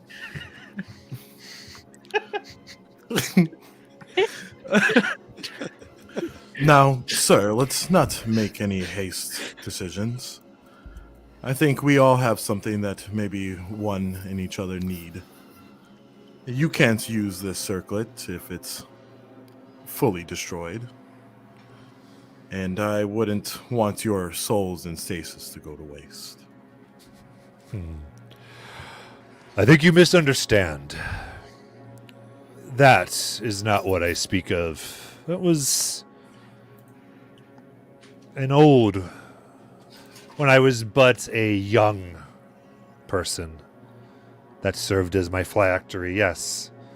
But since, let's just say, I've had one that's more withered in my station, you simply thought to rob me of a trinket, one of great sentimental value. But of power or harm to me? No. You've miscalculated. So while he's doing his villain monologue, Absolutely, that's what he's doing. can I see if he's making any kind of like unconscious showing of where his phylactery might be in this room or on his person? All right, this is very high DC because you're trying to read the Oh, facial expressions of an undead lich who's No got like no face, no eyes. Hey, it's worth trying. No, make it. I'm just telling you. I'm just saying, like Paint eyebrows on you him. might think you roll really high. I'd be like, no. So go ahead and do an insight check for me. Okay. No. Oh man. It's a natural one. I'm weak. Oh my Let's goodness. go. Wow. Now, as I guess, and this is just a pretty small room. There's not much going on here. Correct. Besides, is there like a tomb at all for him or anything like that we see? No. You see, Oh. kind of behind him, there might be a door of some kind, but he's blocking it pretty well.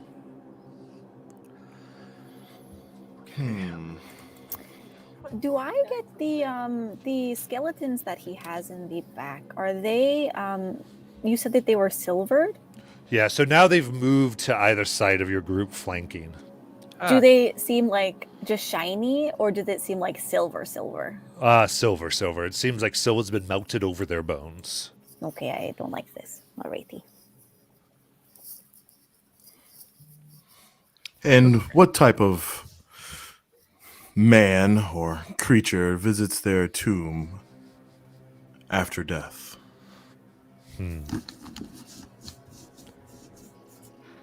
I think you'll find that this place is like an iceberg. You've just scratched the surface. Well, you would have found. But sadly, while your attempts at intimidation were truly charming, I suppose we have nothing more to say. It's good enough for me. Farewell, little mice. And he holds out his hand, and blinding light envelops the room. It begins searing your skin.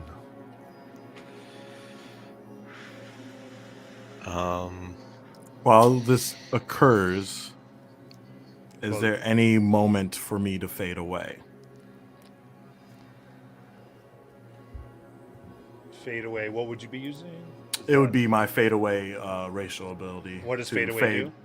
I fade from the material realm and disappear into the ethereal plane. Okay. This is how we all die except for you. This is always my Explain plan. Never trust a wizard, man. How long does that last when you fade? A minute. Okay, so it just gives you a minute there. Mhm. All right, so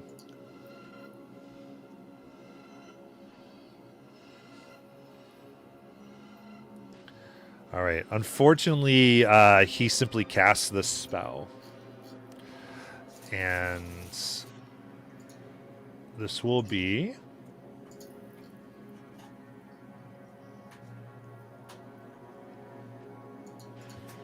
38 radiant. Oh, That's a rough Is- one. that's Is that's like Is this a spell attack? He's probably gonna get it anyways. I'm just gonna let him. But while I'm in a ethereal plane, spells cannot harm me. Right, but you're not. You don't get a chance to shift here. He just kind of okay, lets it okay. loose.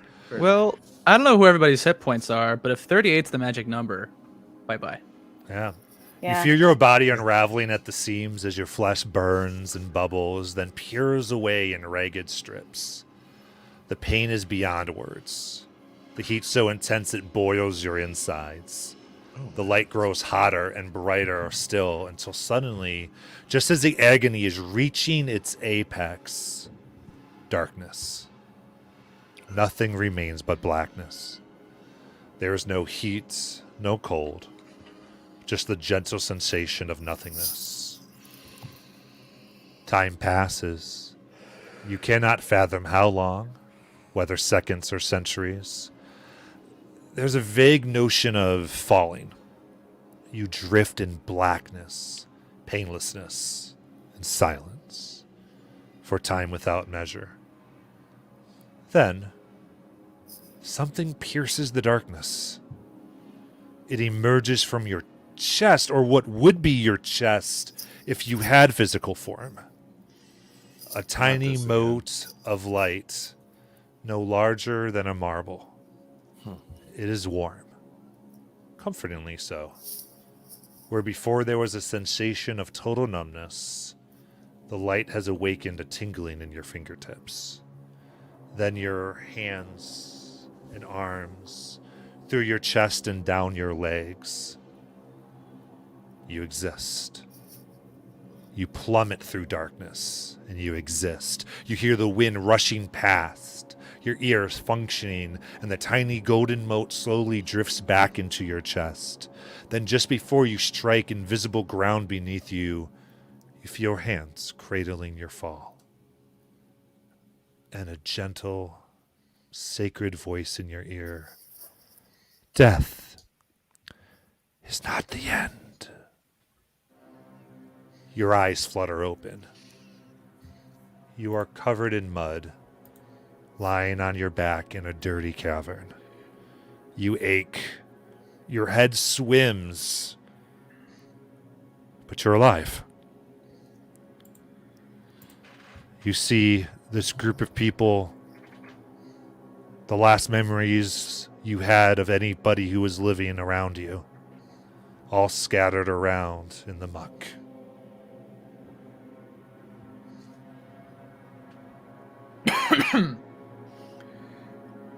What the fuck was that? Do we have any items from the mausoleum, like the circlet or the silver or anything else? Or was it almost like we were never there? Do we have memory of each other still? Mm-hmm. Okay, cool. Yeah. You have your weapons. The circlet is gone. Oh no. And as you start to notice each other and are taking your bearings, the hollow sounds of clacking bones pervade the room. Each breath and motion you're making is producing a sound below you. And gathering your bearings, you find the room is lit from above by this pale light, which doesn't quite reach the stone walls.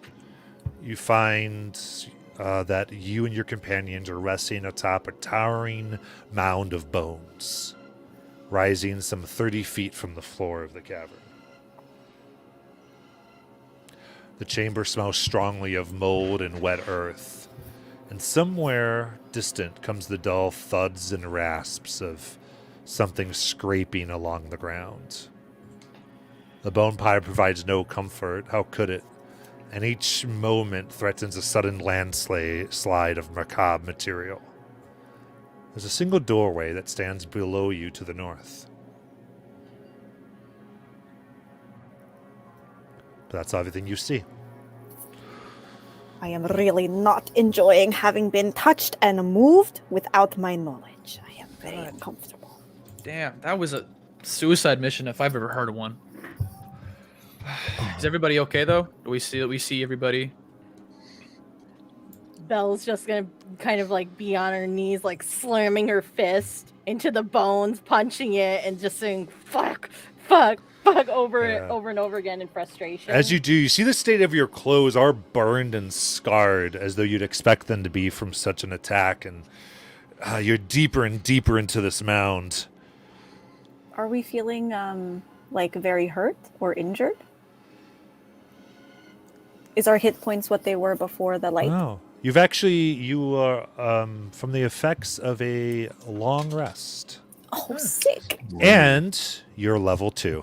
Oh, sick again. Oh, okay. Crap. Huh. Let me How quickly does do one some make math. this happen? No. We all look normal besides our clothes being absolutely not in a good state. You're dirty. I mean, really dirty. As though there's layers upon layers of skin that have the dirt encrusted in them. I do not like this. I'm upset. Ruby starts to crack like every single joint, trying to like snap the mud off.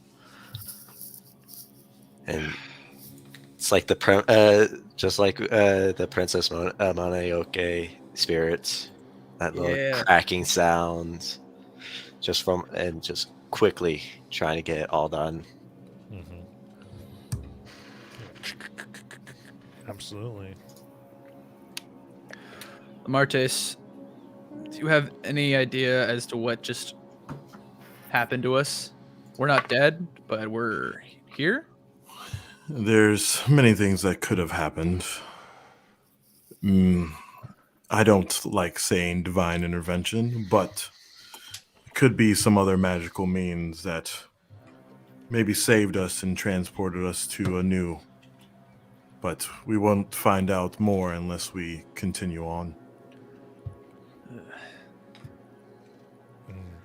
As you rise and take in these macabre surroundings, having these brief conversations, the bones are clattering and tumbling. You see a gnome approaching slowly from the room's single entrance.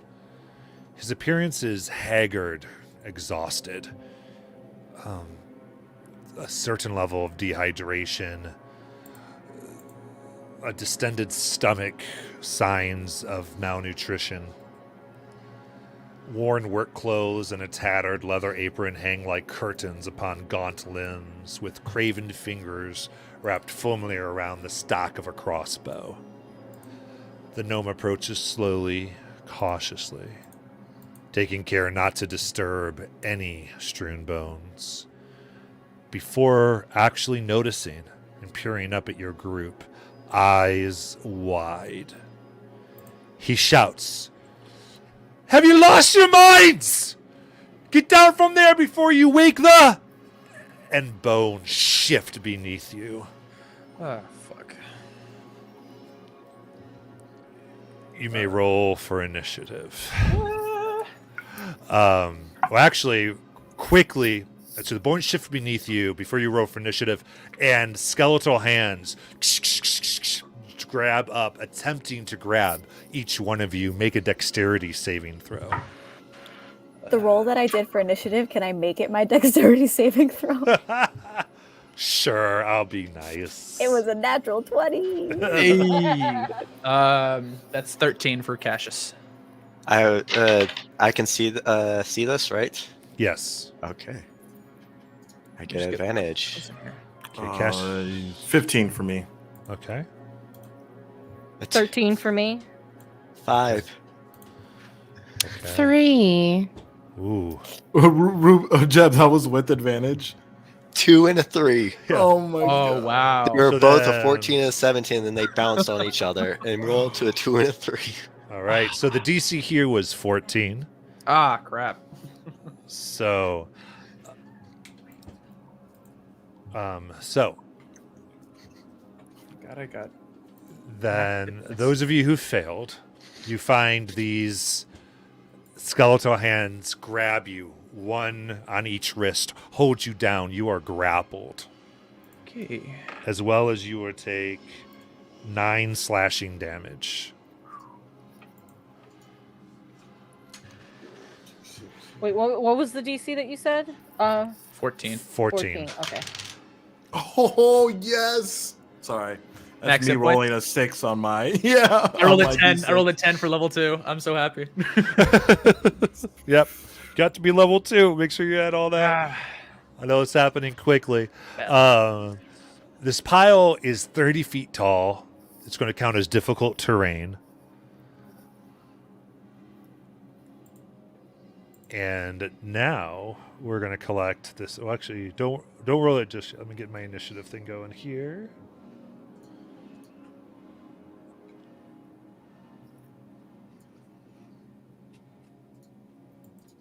Okay. what are these cantrips? here? I don't know what I'm doing for rolling my HP. Is that what we're rolling? Yeah, so Rangers, I think, are D8. 10. D8. Oh, Is okay. it D10? Oh, D10, I think. Yeah, I think it's Yeah. D10. Okay, so yeah, you roll that dice. And then, Yeah. Okay. and then you could just put that, you just add the number to what you have before, and the site will automatically put in the other. Cool. Okay. So what I had before. Should have had a 10.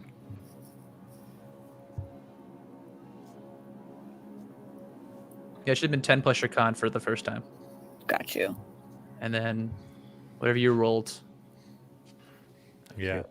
Yeah, I know there's some new people here, so everyone ask any questions you have about the leveling process, and let's get this totally done together. About level 2, let me think here. No one's a druid, if I remember, right? No. No. So I don't think there's any subclasses that activate. Mine, the wizard. I get to take my. Oh, that's right. You get officially. yours at 2. That's right. And what's is yours the Sangromancy? Yes. Nice. Do you have a question there, Robin? Yeah, sorry. So I had 12 before because it was 10 plus 2. Yes. And now I rolled a 7. So now it's 10 plus 2 plus 7 plus 2. Yes. Yes. Sick. Okay. Sweet. Mm-hmm. You just put that 7 in. Yeah. Got you. So I'm adding the 10 that was already there plus the 7 on top. So I Yes, put 17 in D&D Beyond and it'll Yes. calculate it. Mhm. You guys are the best. Yep. Thank you. I'm slightly confused. So when I put the level in, it moved me from 14 HP to 16 HP. Right, because the site adds in the. So I don't have to do anything else. You have well, to no, roll your dice. Yeah, roll the hit dice you have. So what class? because are it you? puts your con modifier into Fighter. it Yes. automatically. Yeah. Okay.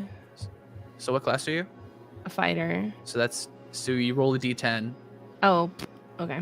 and then you add that into whatever rolled HP is right there, which I think should be 10. Okay. Let me see. Whoop. That's a 9. Okay, so Nice. you add Ooh. 9 to that 10, and then that's all you got to do. I can't math. Okay, 19. you had 10 before plus, so it should just say 10 on your HP, and then you just add 9 to that. So it should be Yeah, 19. 19. 19. So my max HP is 19. No, No, the max rolled should be 19.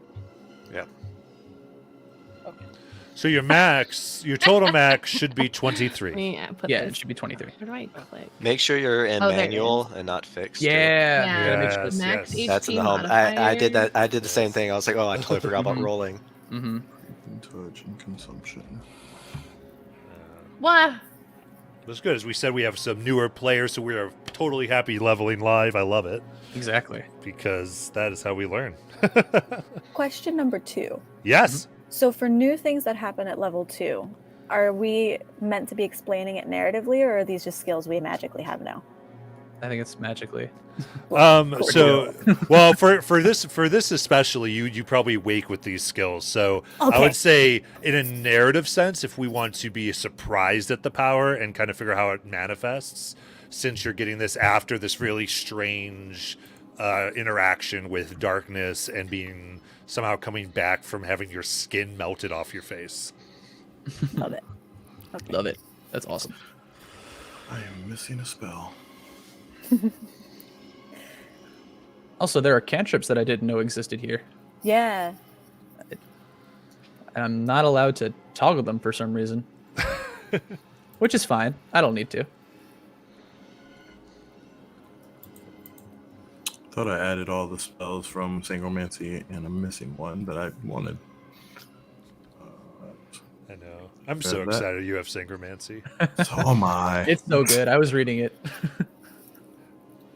Which, by the way, it's killing me because then in Taudori they're giving a blood magic subclass too. It's just gonna be like, oh my goodness. Anyway, any other questions? Or are we good? No. Let's make sure we set. Tell me when we're set. We're good. I'm good. I think I'm good. Set. I can't. I don't do numbers at all, but I think I'm good. Okay. Okay, cool. All right, Robin, are you set? Yes. Perfect. Thank you.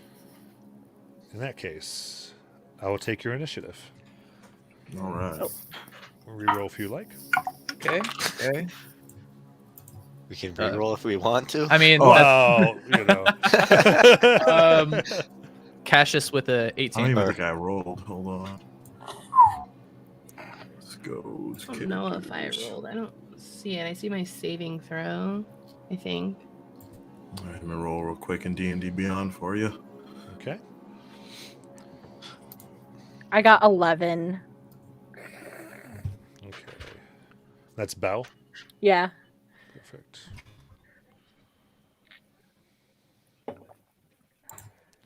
Oh, sorry. Sound good? I forgot to be talking out loud. I got an 8. Oh, good. Lamartis? Sorry, I'm rolling now. It was just being funny for me. Ruby? Yeah, I'll roll to everyone. 16. Okay. All right, I'm just gonna roll physically because it's You not... got it. Mm. Oh, nice. That's gonna be 22. Hey. Nice. And then as it rolls, like 30,000 initiatives for me. Oh my god. Wait, there it is. Yep. Yeah. I don't trust these dice on this computer. I stick to. Hey, the last one was a 22. All right. Oh gosh. Perfect. All right then. So standing upon this pile of bones, 30 feet high, the hands grasping some of your compatriots, Lemarte. What do you want to do? And do I see anybody? Like, can I see them or no? You can see all your friends, yeah, and you see the gnome below. Just my friends. Okay. Then who is all grappled? Oh, hands up. Okay. I'm gonna bless those folks. I am. So much. Okay. So I'm gonna bless Ruby. I'm gonna bless Cassius, and sorry, Molly, you were too late. So I'm gonna bless Contour. Okay. I was putting wood in the fire. It's cold in here. Get shit on, Molly.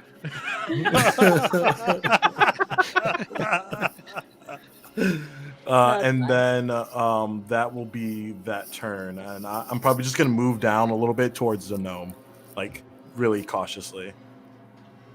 Okay. All right. Yeah. So I think with your movement, you kind of you move the best you can down, and you're able to get to the bottom towards the gnome. He's like just currently still wide-eyed, has a look of horror on his face as you look up and you see 3 skeletons from put like the ones that had missed some of you pull themselves out of this bone pile, armed with swords. Are you okay, friend? Where the fuck are we? You want to answer on his turn, Cassius. It is your turn. All right, I see Cassius and I see Lamardis and I'm like, don't go anywhere. All right, I'm gonna try and get out of this grapple. Okay. With the bless, go. What kind of check is that? This can be athletics or acrobatics. 16. 16. All right. And actually, I'm sorry, I messed up. So, Lamardis, you get 15 feet down because it's difficult terrain. Oh, okay. Yeah, no problem. And then 16. I'll definitely still say, where the fuck are we? Yeah, no, that's fine. Yeah, 16. You break out of these hands that are grappling you. You're out. What do you want to do?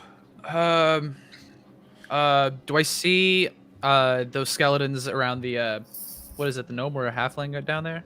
Well, no, there's one next to you, one next to Gorgo, and one next to Bell. Cool. I'm gonna swipe at the one next to me. You got it. And Oh, actually, you don't have an action for that because your action was to break out of the grapple. That is true. So I am just going to. Oh, that was my action to do that. So what else do I got here?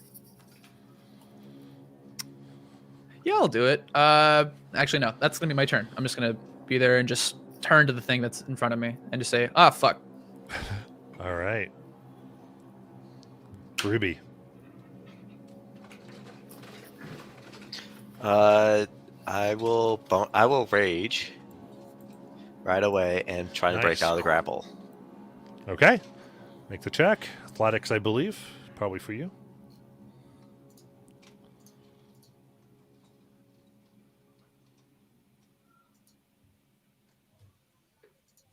Uh, 19.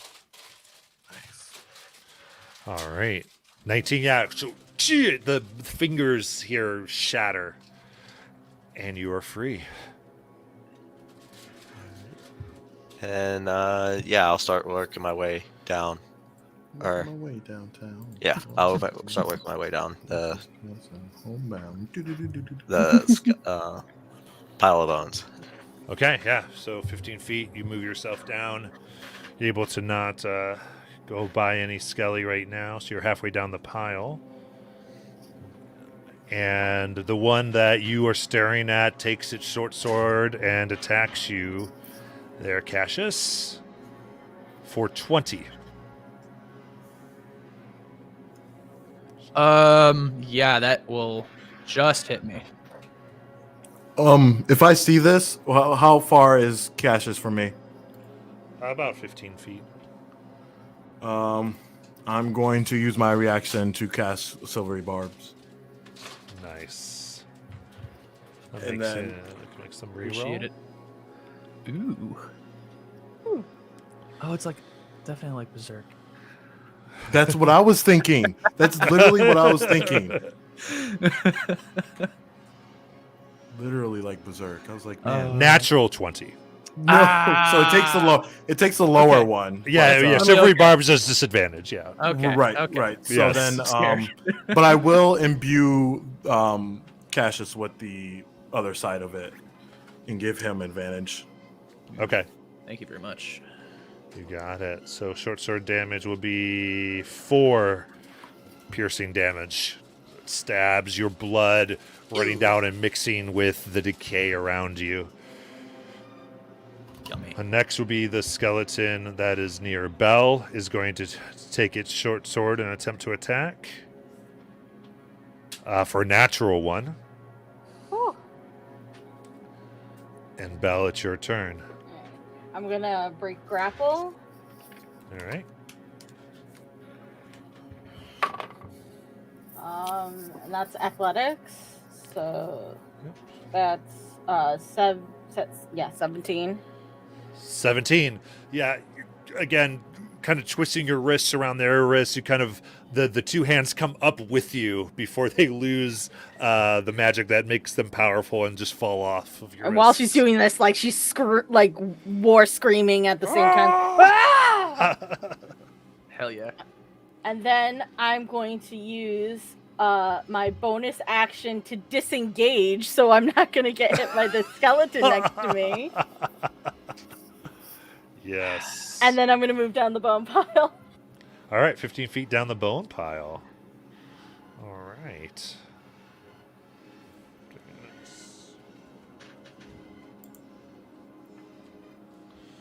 So, let me leave it. It's not going to matter anyway. All right. Cool.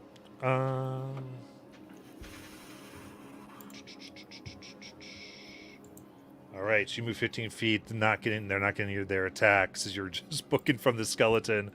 And Gorgo, it is your turn. Okay, I am not feeling very groovy after everything that is happening. And I start to feel very anxious. And I feel something primal start to happen, and it's not really the time that I'm looking for that, so I'm trying to kind of control this thing that I feel bubbling inside of me, and instead, I let out this big hiss, sort of like hiss, and my eyes become vertical pupils instead of normal pupils. And I look to the skeleton that is closest to me, and as a bonus action, I am, without realizing I've done it until after, I am casting Hunter's Mark on it. Hey.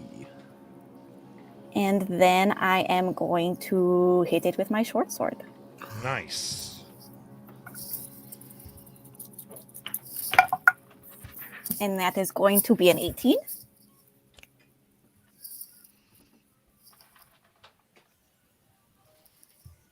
$18 is going to hit. Okie dokie.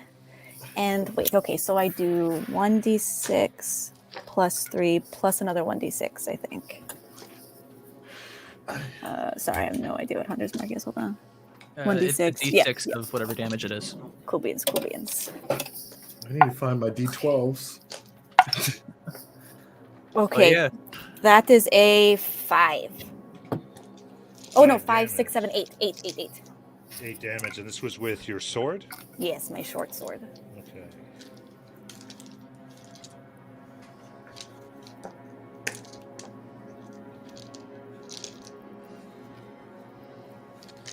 All right, sorry about that.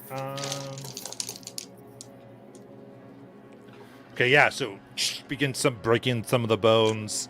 Again, this undead creature registers no pain, but you see the damage to its form. And anything else? Question, just for so as a ranger, I have a favorite terrain, which is mountains. Is what we are standing on equivalent to a mountain, would you say? I fucking love that. Yes. And if so, I can move down it without the difficult terrain thing happening. I fucking love that. Come on. Unfortunately, no. Okay, I accept this. I understand. That was creative, though. That was good. I do enjoy the. Well, in that case, I think I am going to be staying where I am. Excellent. Kintura. Hello. Okay, so question before.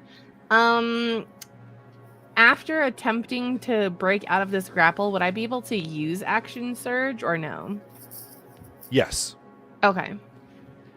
Okay, well then I guess I'm going to start with attempting to break out of this grapple. All right. Make an athletics or acrobatics, your choice. And then do I have a plus from Lamarthus still? You have bless, yes. Plus, so it's an added D4. Yep. That would Well, be she didn't 30. do that. That was a Well, 20. Oh, that works too. Yeah. No, Yeah, technically, I believe it wouldn't because it's ability check. It's isn't yeah, a it's save. saving Oh, throw okay. and attack. Oh, So it that's helps right, for your that's right. attacks and your saving throws. Mm. Yeah, but this isn't a Okay. save. So you got a 20 anyway? Yeah. Yeah. 26. So, yeah, ripping out of these bone handcuffs, you're free. You have movement now, and then you have your action surge.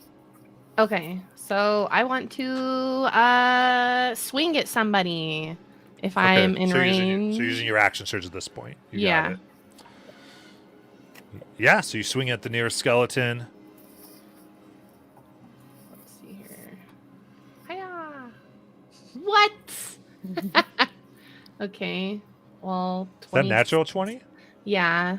Yeah, natural 20. Yeah, What the hell? Wait, that's the Yeah. second one. You need to That's celebrate two in a these. row. Second one in a row. Wayne. I would like everyone to dab, please. Celebration. There we go. Thank you. All right. There you go. Hiya. Oh, the internet loves that. 19. Wow. 19. Oh my I mean, goodness. I'm pissed that I was manhandled by some dead bones. So Yeah, just and in one swipe, these things just hell yeah, It is done. It cannot withstand Hell yeah. that. bitch ass skeleton. All right. Uh, Perfect. Anything Yeah, else? No, I think that's all. Staying where you are? I guess I would attempt to start moving down this hill, towards like the gnome. Is he Okay. by the door, or is he on the other side? More by the door, yeah. So Okay. Oh, it's yeah. difficult terrain, so you'd go down your 15 feet of movement. Okay, and that's it. All right. And then this next skeleton will quickly swipe at Rupert. I think because Rupert, you didn't go down, did you, or did you? You went down. Okay, then this will. Yeah, it's actually gonna be a Gorgo then, I think.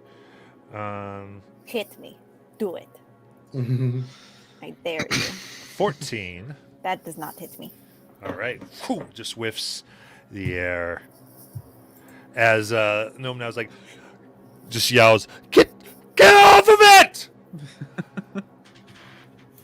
So we are running and not fighting. I just want to be clear on what is expected. And I'd say- he begins like, follow me! And he begins to go.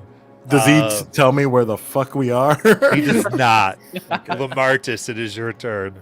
I'm going to go down all the way if I can. Another 15 feet. Yep. Okay. Lamartis goes down 15 more feet to the very bottom. And then I'm going to look up at maybe the one that just swiped Gorgo, and I'm going to cast Firebolt as a bolt of fire comes out of the Bloodstone. Absolutely. Nice. It's going to be 25. That'll hit. Yes. All right. This is true. Nope, that's a D8. All right. Nice. That is a 9. Whew. How do you? What does it look like? You're going to kill this. So how do you kill it with the firebolt? So I probably aim for its pelvis, right in the center mass, and I just want to blow it in so that the top half goes one way and the legs just fall to the Oh ground. yeah, it's an absolute explosion right at its pelvis as his pieces fly all over. As you see this thing in front of you, Gorgo, just be obliterated, the source of attack and fear. The fire just reflects in her eyes. Oh, nice. All right. And at this point, more hands come out and begin pulling themselves out as 3 more skeletons are forming. And you even see some of the ones the bone bits seeping back into the pyre and reforming new skeletons as 3 more emerge from the pile.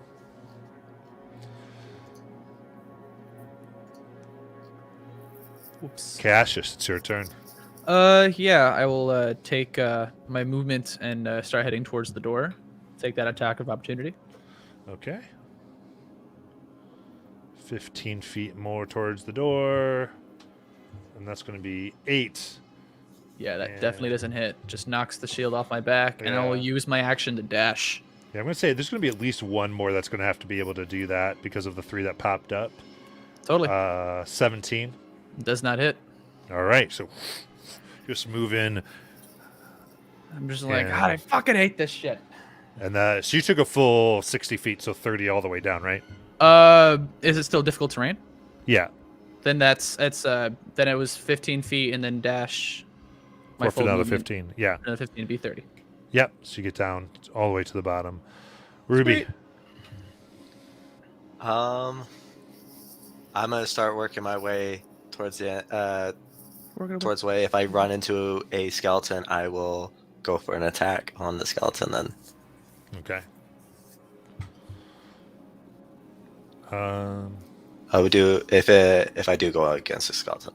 Yeah. I think so there was one right 12. next to you, right? Or no? Yeah, I have only 12 feet of movement. Yeah, so you get your 12 feet and then make an attack. Yeah. All right, this will be an unarmored or unarmed strike. You do get a D4 just in case. That is 22 to hit, Nice. 22 hits. Yeah. and that will be 5 damage, Okay. 5 bludgeoning. Yep. Oh, 5 bludgeon is very important. Mhm. Yeah, you crack this thing. It is still up, but it is rough as heck. Then I will bonus action strike again Okay. Yeah. There you go. for another 5. Or wait, oop. There's a 21. Okay, yeah, and with that, the one before you shatters. And that's the end of my turn. Okay. One of the newer ones that have popped up.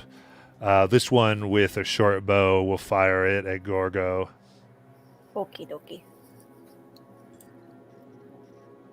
For 22 to hit. Ah! So that in your back for 8 piercing damage. Oh, you son of a bitch.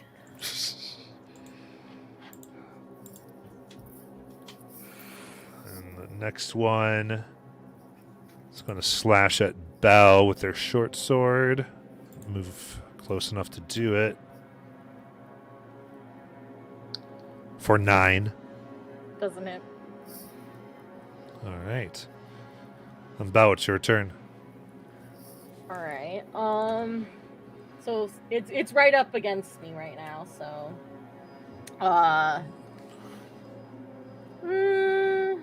you know what? I'm gonna, you pull out my short sword and attack back. All right. 16 to hit. 16 hits. And then that's d6 plus 4. So that's 6 damage. 6 damage. Very good. And then I'm going to use my bonus action to just disengage and then go back down the rest. Absolutely. And another 15 feet to get all the way. I think that gets you all the way down. Okay. A sneaky little gremlin. All right, Gargo. Okay, I'm engaged with somebody, correct? Yes. Okie dokie. And I've hit them before or no? They've been hit. Okie dokie.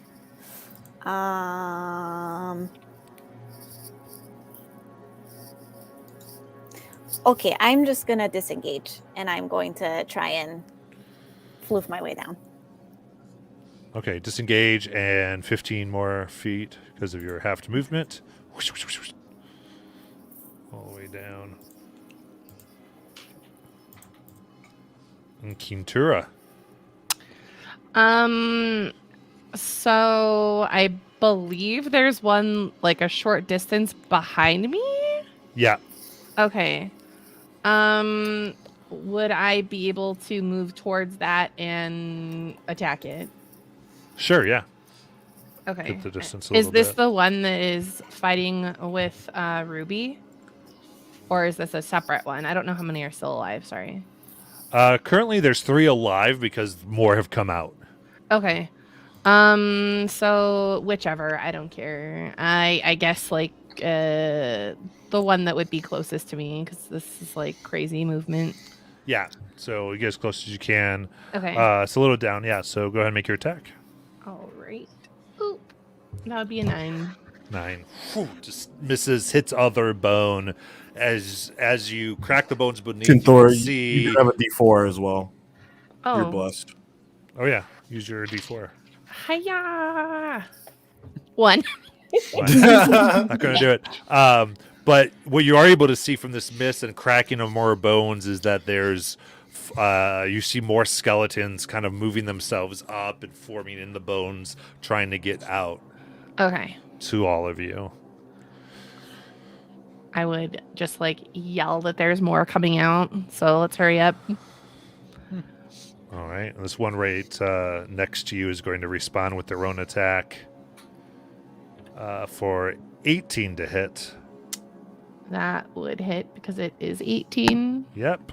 Okay. Ooh, for 8 piercing damage. Okay. Stabs your shoulder. Thank you. And Lemartes. Well, I'm down with the gnome, and the gnome's running hysterically. So Yeah. like, oh, this fucker, whatever. I'll follow him, but I'll look behind me and cast another firebolt at the one that's close to Kinturo. So let's do pink dice. That's going to be an 8. An 8 goes wide. Not able to hit. And I will. Do I want to do a bonus action? Nah, I'm probably not close enough. So I'll just go towards the door. To the door. You got it. You're watching as you see from the base of this thing moving upwards. 3 more skeletons push their way up, begin moving. And honestly, just because we have not done, I want to give it to everyone because I know people have been waiting. We're going to do our break in the midst of all this. Shit. But can we? Let's see. Is it okay if we do a 5-minute this time? Yeah, that's good. Yeah. Yeah, it's fine. Good bio Okay. break. All right, so we'll just do 5 and we'll get back to it then. Got Alright, it. Cool. Sounds good. See you on 19.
All right. Must be everyone's coming back. I think Cassius, it's your turn. After the 3 more rows. Gotcha. Let's see here. Can you just point out to me what skeletons are there if there's too many? Cool. Like, I think there's one next to Gorgo, I think. Yeah, can you point out where the skeletons are? 1. There. Okay, so there should be 3 more we added to. Okay. Is there one where Gorgo is? I think that one. Is there one by Gorgo over there? Yeah, there's one behind Gorgo, yeah. Cool. So I will take a javelin out of my back, which is basically the equivalent to a like one of those whaling spears that you get on sailing ships and stuff like that. And I'm just gonna kind of just look at it for a second and just like, as a bonus action, cast Thunderous Smite, and then chuck it at the thing. Oh, wow, okay. To hit. 17. 17's definitely going to hit. Okay, that's a lot of stuff. So, does the damage from the javelin just turn into the thunder damage, or like instead of the 1d6, it would usually it'd be the 2d6 from the spell? Let's see what happens here. Look at Thunderous Smite.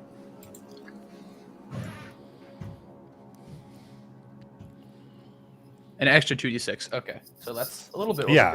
over here. Yeah, it's extra 2d6. What I thought. All right. Well, boop. It's gonna be 9 piercing. Whoop, shit. 6 thunder damage, and I need to make a strength saving throw, please. Okay. You obliterate this thing. Cool. So it's just gonna go sending itself across the room, just splatter into a million bone pieces. Absolutely. Explosion happens as pieces just rocket against the far wall, sticking in the mud that is here. There's so much destruction happening all around me. I am loving this. And that is gonna be my turn. All right. Any movement or no? No. I kind of want to. How close am I to the pile of bones we're at? Am I just right there? Yeah, you were at the foot of it. I think you just got Cool. down. I will take 15 feet away from it, towards the door, but I want to Okay. kind of just give some people more cover. Okay. Because you're off the difficult terrain. But I am, but I want to at least be there to do some assistance for everybody still Got out it. there. Ruby.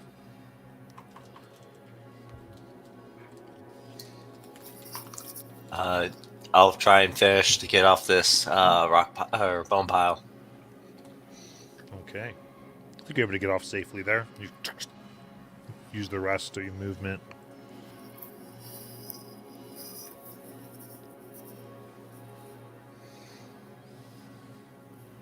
Then I will just prepare for anything to pop out.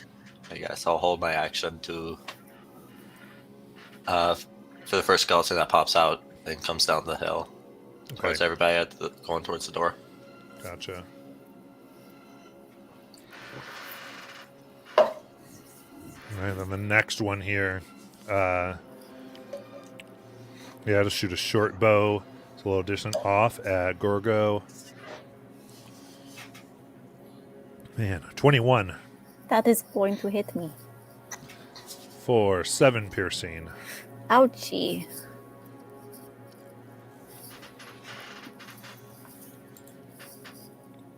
And Belle, it's your turn. I guess you slow.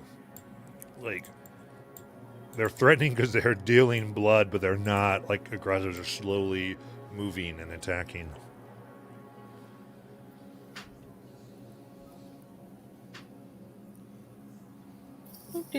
Are there any between Gorgo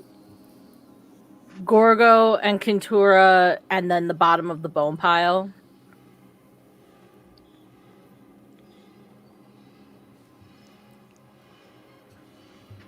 Like they have to go through them in order to get off?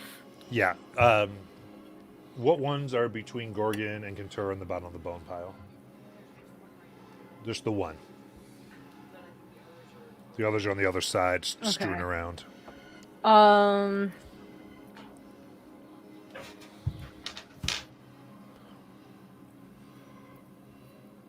gonna.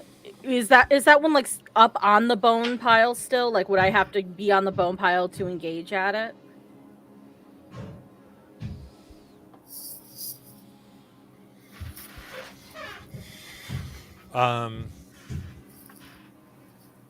Is which one on the bone pile? I'm sorry, which one are you for? That The that one one in that between? yeah, in between them and coming off of it, because I want Alright. because if I want to try and engage it so that when they're trying to come off the bone pile, they don't have to go through it.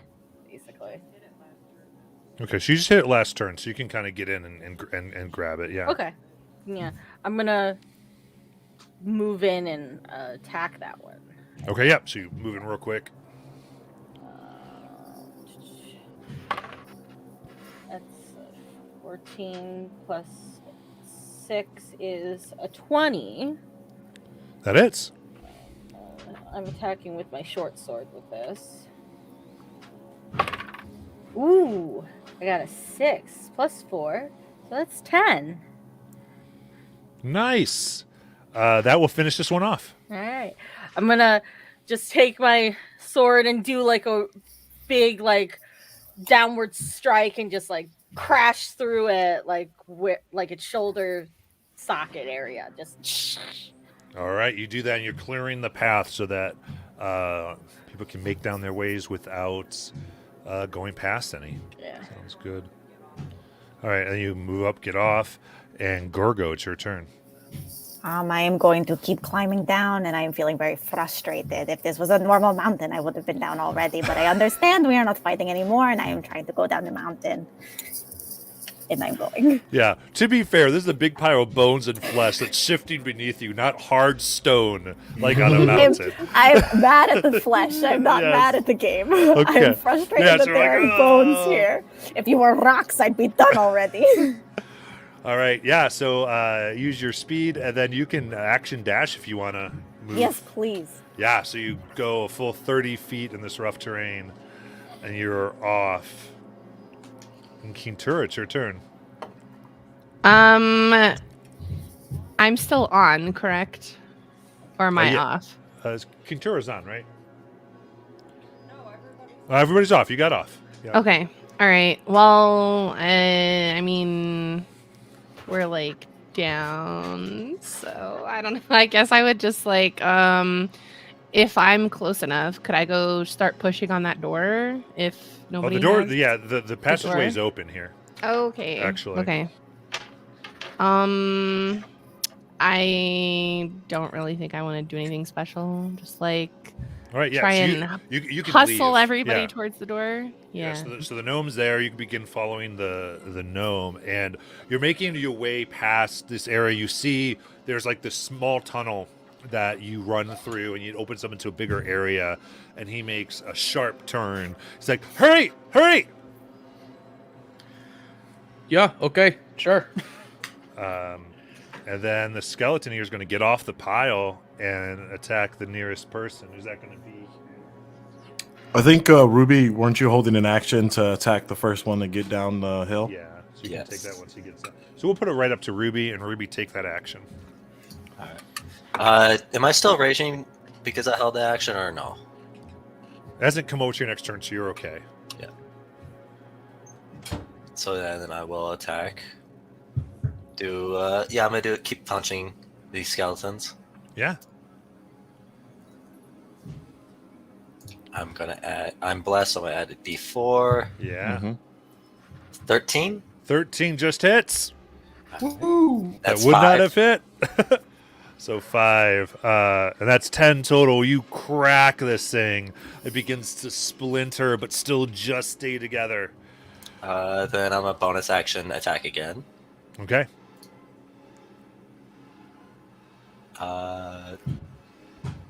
I 8 plus 8 4 plus Be 4 12. would be Yeah, 4 it's not going to would be hit, so that's going to miss.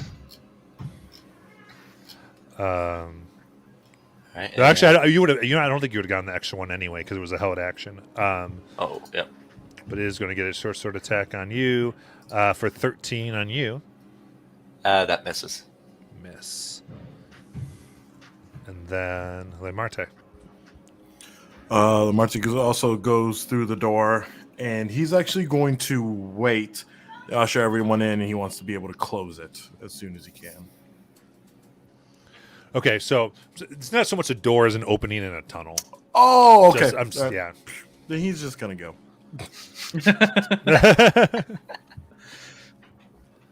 All right, Cassius. Yeah, I'm gonna follow the wizard. I'm gonna catch up to him. Okay. Cassius, you take off booking. Ruby, it's your turn. You're right next to the skeleton. I will book it then. All right, so you take the attack up. Yes. Now do the dash since I can only move 25 feet. 7, yeah. So you move 50 feet down this hallway, moving. All right, the 2 more skeletons climb out, off the pile, really. And I think at the base they're going to find... Ruby just moved 50 feet. Is that Kentura still at the bottom? I think it might be Kenturo. Okay. All right, so Kentura, you're going to get 2 attacks here. I don't know if I should fight or try and run. Well, no, this is they're attacking you right They're now. attacking me. Okay. Yes. Okay, so Well, I mean, first, not cute, but yeah, all right, first hit's going to be 23. that hits. The second attack is 15. That misses. Okay. So that'll be 3 piercing damage. It stabs into their side. Okay. Now, Belle, it is your turn. Ow. Are there any just like there's probably loose bones on the ground, right? Yes. I'm gonna just pick one up and I'm gonna throw it at the skeleton. Okay. I don't think you can get sneak attack from this because it's not No, theoretically a finesse weapon. yeah. I don't even know if it would even do much. So. All right, so it's improvised weapon. So this Okay. is strength, really, because you're just throwing this bone. Okay. So D20 plus your strength mod. Okay. 9. Yeah, so it hits the bone pile. Okay. It's like, and then I'm gonna head for the doorway. Okay. Belle begins heading towards the doorway. Gorgo. Are we trying to distract the skeleton? I mean, I can try as well. And I will also pick up a bone. And I will throw it at the skeleton Oh my God. as I'm making my way towards the... Roll the D20 and add your strength. Solid. Oh, it's not good. It's a 9. So now, it just goes over their heads, like just throwing bones. One looks a little damaged, like grabs it, puts it in. Oh wow. King Oh, Tura. no. Can I keep trying to leave? Yeah. Engage. Get me out of here. Are you going to disengage or take a attack of opportunity? I'm just disengaged. Just disengage. Okay, disengage, and you take your feet, run. All right. And then who's left in the room there? No one. Kenturo just left. Couture just My left. body. Yeah. Yeah, so you're looking. They're pursuing. Our There senses go- of pride are still in the room. Yeah, so I'm going to Yeah. say one's going to be able to get another hit on you, Kintur, because they just catch up to you as you're fleeing. Okay.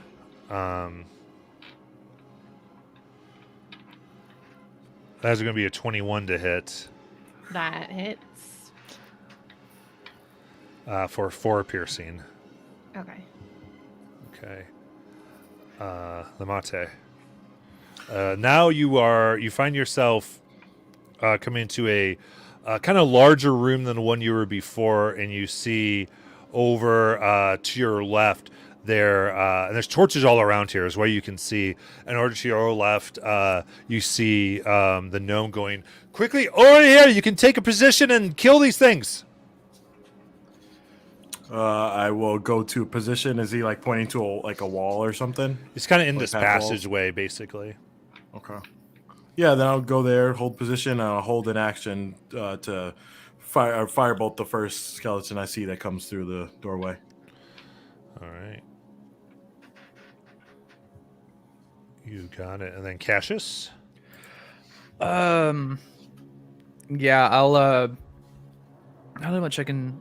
Yeah, I'll stay where I am and just make sure that everybody else gets through, and I'll just stay where I am. Okay. Sounds good. So you're not going to go in that hallway. You're just going to stay to. Yeah, I'm watch? just stay to make sure everybody. Okay, so just get the skeletons are like going through, pursuing down this hallway. Okay. So if you stay behind, they're going to like go on to you. Just so you're How many? aware of How many are they?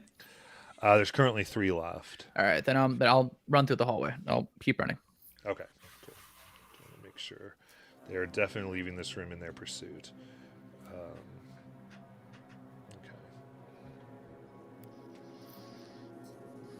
Let me just get this here. Okay. Then in that case, Ruby, it's your turn. I will keep going down the hallway till I'll go down 25 feet and then take a dodge action just in case they get to me. I'm a little slower than everybody. Got 25 feet, kind of take the dodge action. And I would say for this, you all kind of quickly make your way through this into this area, and they just stop as though there's a force that prevents them. And throwing your bones and using your sword, you're able to and knock away and turn to dust the remaining skeletons. And there's a breath. The gnome is looking at you, kind of like you're idiots. As he just goes, "Hi. Welcome to the dredges." And with that, we're in for tonight. Oof. Oh, jeez. Good stuff, guys. Wow. All right. Nice. Yes. All right. Twitch, thank you so much, all of you watching, or not in this case. And yeah, we will be back next week as we continue through this. Thank you, everybody. And we're going to go offline and do our reviews. Bye-bye.